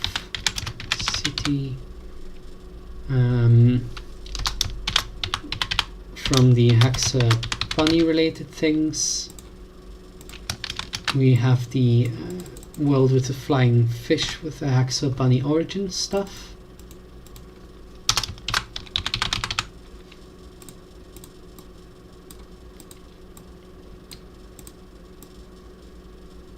And you can also put these on like a connected web. Let's also move this all.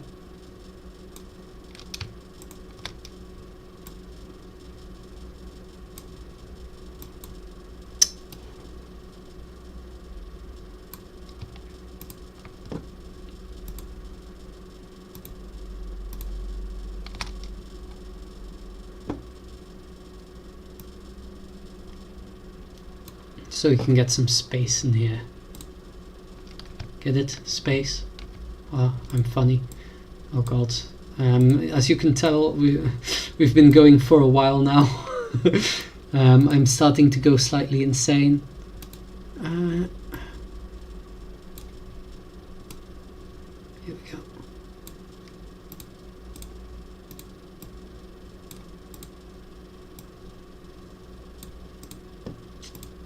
So we've got the Hacksaw Bunny origin. And that's actually tied roughly, very roughly, into a second eruption thing. So we've got the Sea of Quanta arc, and in between here somewhere is the second eruption. So let's also move this all up. This is starting to look a little bit ugly here. Let's see if we can move these to the left a bit. This goes into random directions. Collins World. Go. Oh yeah, and for the record, Collins World has infinite possibilities that span from it as well. So that needs to be shown here.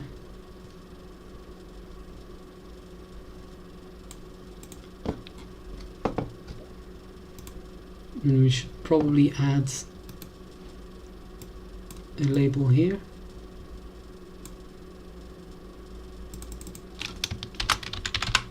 Those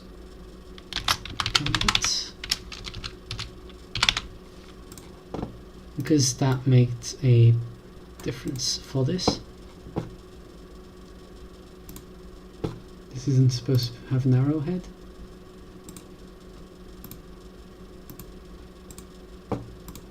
Like so. Oh, more questions.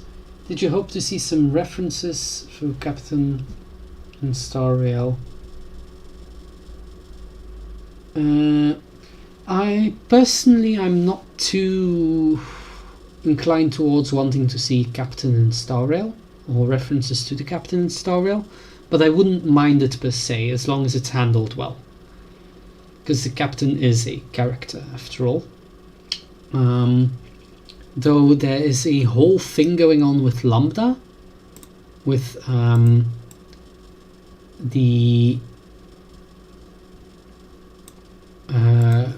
the lore of Aichan, where it's a bit there's a lot to unpack there as well, where I'm not really sure where they're going with it, because I feel like we haven't gotten the full picture on that yet.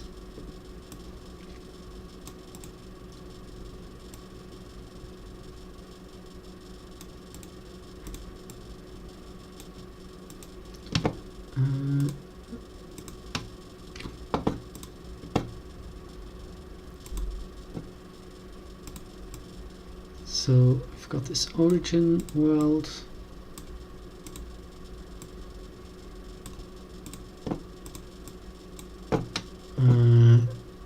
So Brony basically goes from one bubble to another.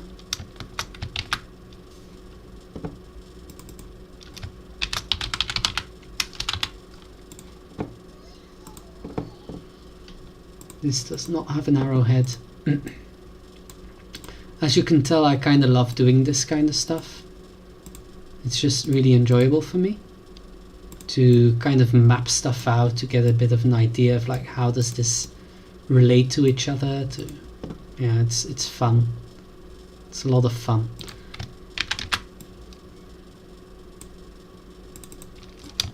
Second eruption.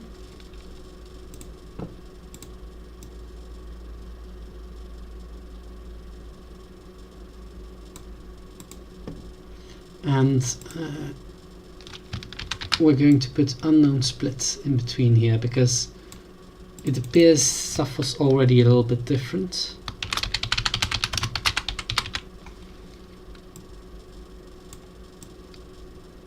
So this is another place where we don't have a lot of certainty. The world we explore in the Hexabunny origin is markedly similar to some of the stuff we see in Second Eruption, but also markedly different. Like, it feels like there should be a connection there, but it's unclear what kind of connection that is.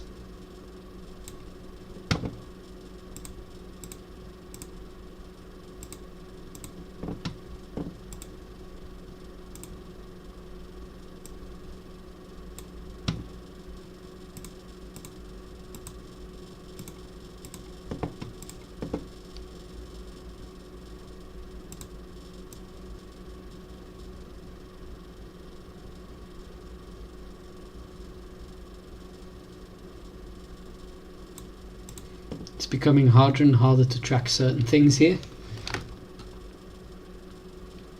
But yeah, so the captain basically travels the Sea of Quanta from bubble world to bubble world.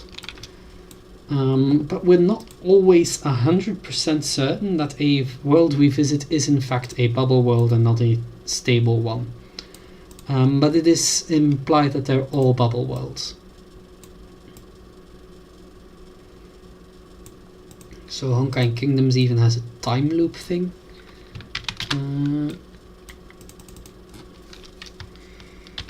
World of the Floyograph thing.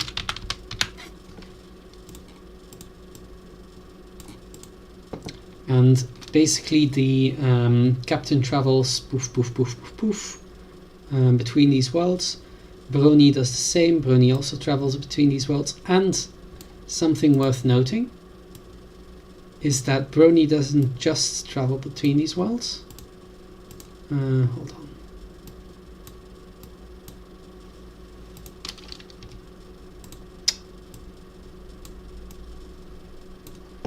She also casts shadows and interacts with other worlds. So, for instance, we get to Lambda's sphere of observation.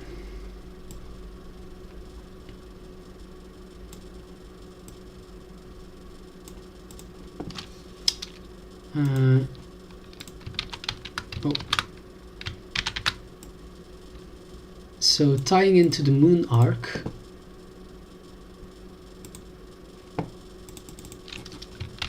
we have Lambda's basically administration place thing. It's not really defined as a bubble world.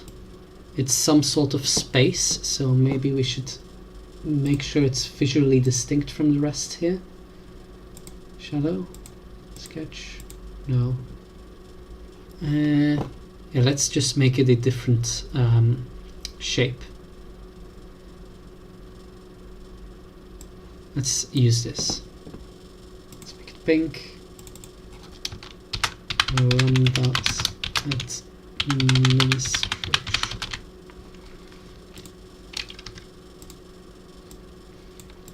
Now, from here, she influences the moon arc.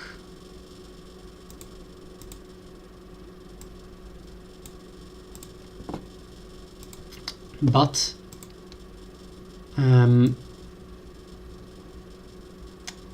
our girl Brony also influences this.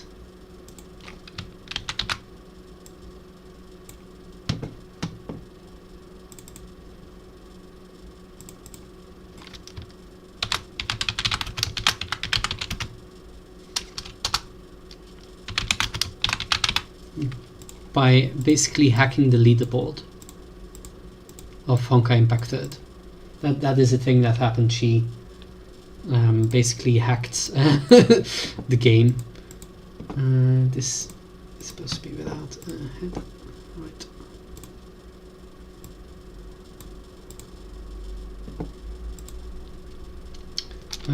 What was the last Captainverse event? I believe the last like straight up Captainverse event we've had was probably the Estival Seaside. Estival Seaside event. Estival Seaside Amusement Park. The Pokemon style event. That's the one. I think that was the last full on Captainverse event with the captain. There have been a couple of references since. But the captain wasn't really involved with those.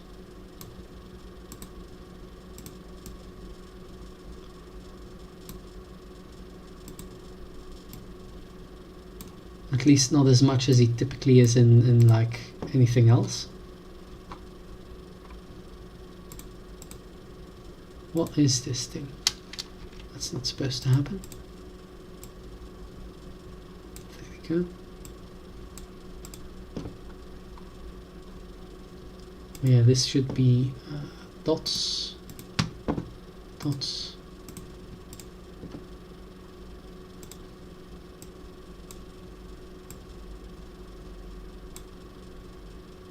And this not connect to the bottom side. Why does it keep adding dots? Weird. You don't want this to accidentally look like a swastika. Okay.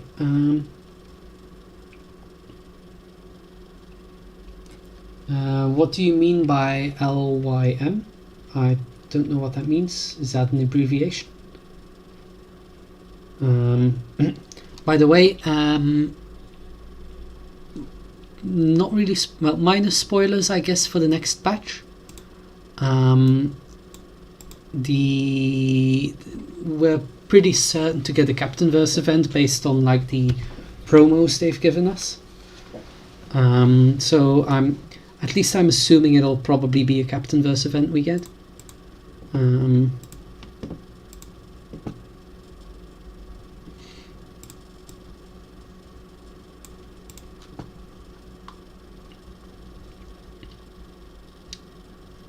So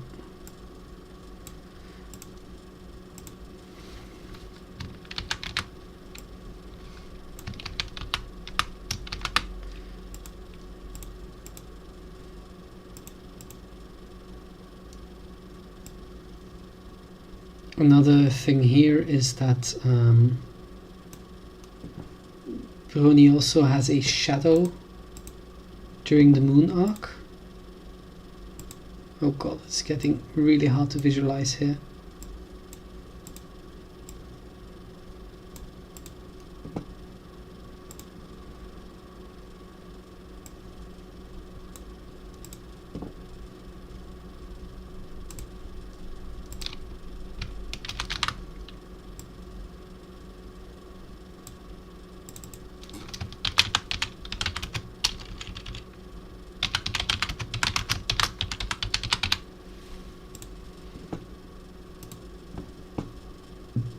Let's remove the arrowhead.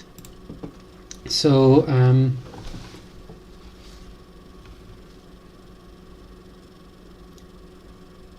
were they like events happening in bubble worlds that the captain visits? Yeah, Yeah, they were the event storylines of Captain Verse are essentially like stuff that happens in these bubble worlds. Now, I believe some of them don't actually define whether it's a bubble world or a normal world, but it is generally assumed that it's a bubble world because of the context. Because a large part of the Captainverse event kind of originates in, Manga Station.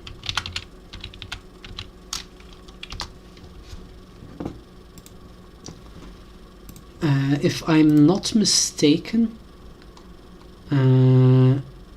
this thing is an inception for a lot of the stuff that happens in Captainverse.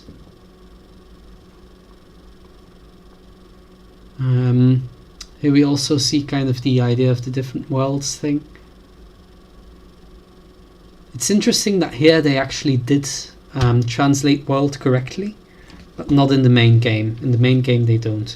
Even though at some point you even see this background behind Einstein where it says like Earth 1, Earth 2, I believe. World 1, World 2, something like that. Like it's very clear that it's not meant to be universe, but she still says universe in the English dialogue. But yeah, so a lot of it happens like after the twins start kind of messing things up through different worlds. Have we talked about Operation Gekkou earlier or not yet? We have talked about it a little bit. We probably won't be addressing it in detail anymore. I'm just kind of answering questions while working on this graph. And after that we're going to end the stream. So Operation Gekkou probably won't be addressed much anymore, depending on what questions are asked. Yeah. Is Hersher of the End the same as Hersher of Finality? Yes. It's the same word in Chinese. However, the term Hersher of the End is kind of, you could say, a fan translation, because there isn't much of a full translation of Hersher of Finality before it starts popping up in Honkai Impact 3rd. And a lot of the early instances of translation in Honkai Impact 3rd just completely botches it, because there's not enough context. So there are moments where it's translated as any Hersher, moments where it's translated as the final Hersher, etc. A lot of that is because there's a lack of context. In truth, it's always the Hersher of Finality.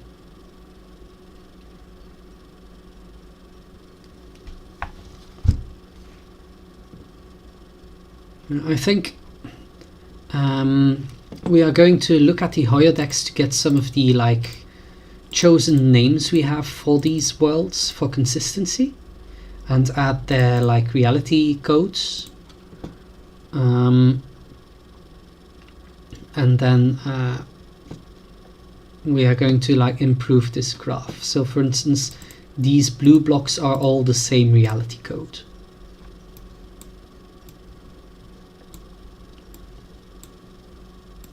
They are all the mainline world of Honkai Impact 3rd.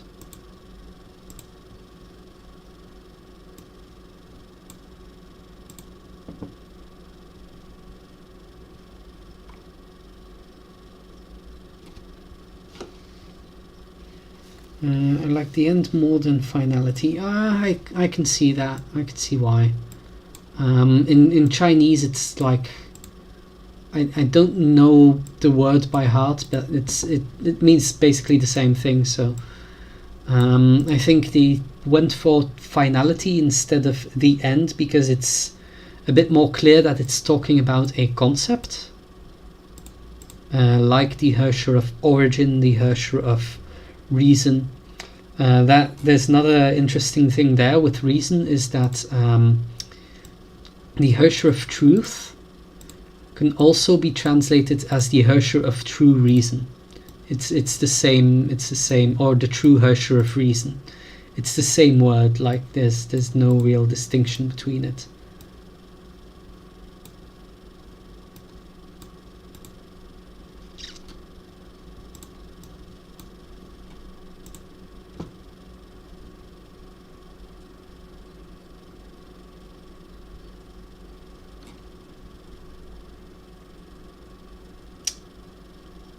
And with that, unless there's like any more rapid fire questions, I think we're going to end the stream. I'd like to thank everyone for hopping into this stream. It's been a lot of fun talking to you guys about this. And as I said earlier, this graph will be added to the other, to the server, to the platform, to Hoyodex, after it's gone through a little bit more review. And I might do another stream later today. That will depend on how my voice is, because right now my voice is ragged from all the talking. As you can probably tell. If I do go live again, I'll put it up on Twitter, I'll put it up on Discord, but I'm not sure. I'm not sure whether it's feasible. So don't count on it, but keep an eye out, you know? I am really looking forward to the Star Rail release tomorrow. I've taken the day off. Well, I work from home at my own pace. I have my own independent thing, so I decide my own hours. And I've decided tomorrow is Star Rail Day. Only a medical emergency can stop me. So let's pray that doesn't happen. Yeah, until next time. Let me just find the button to close the live.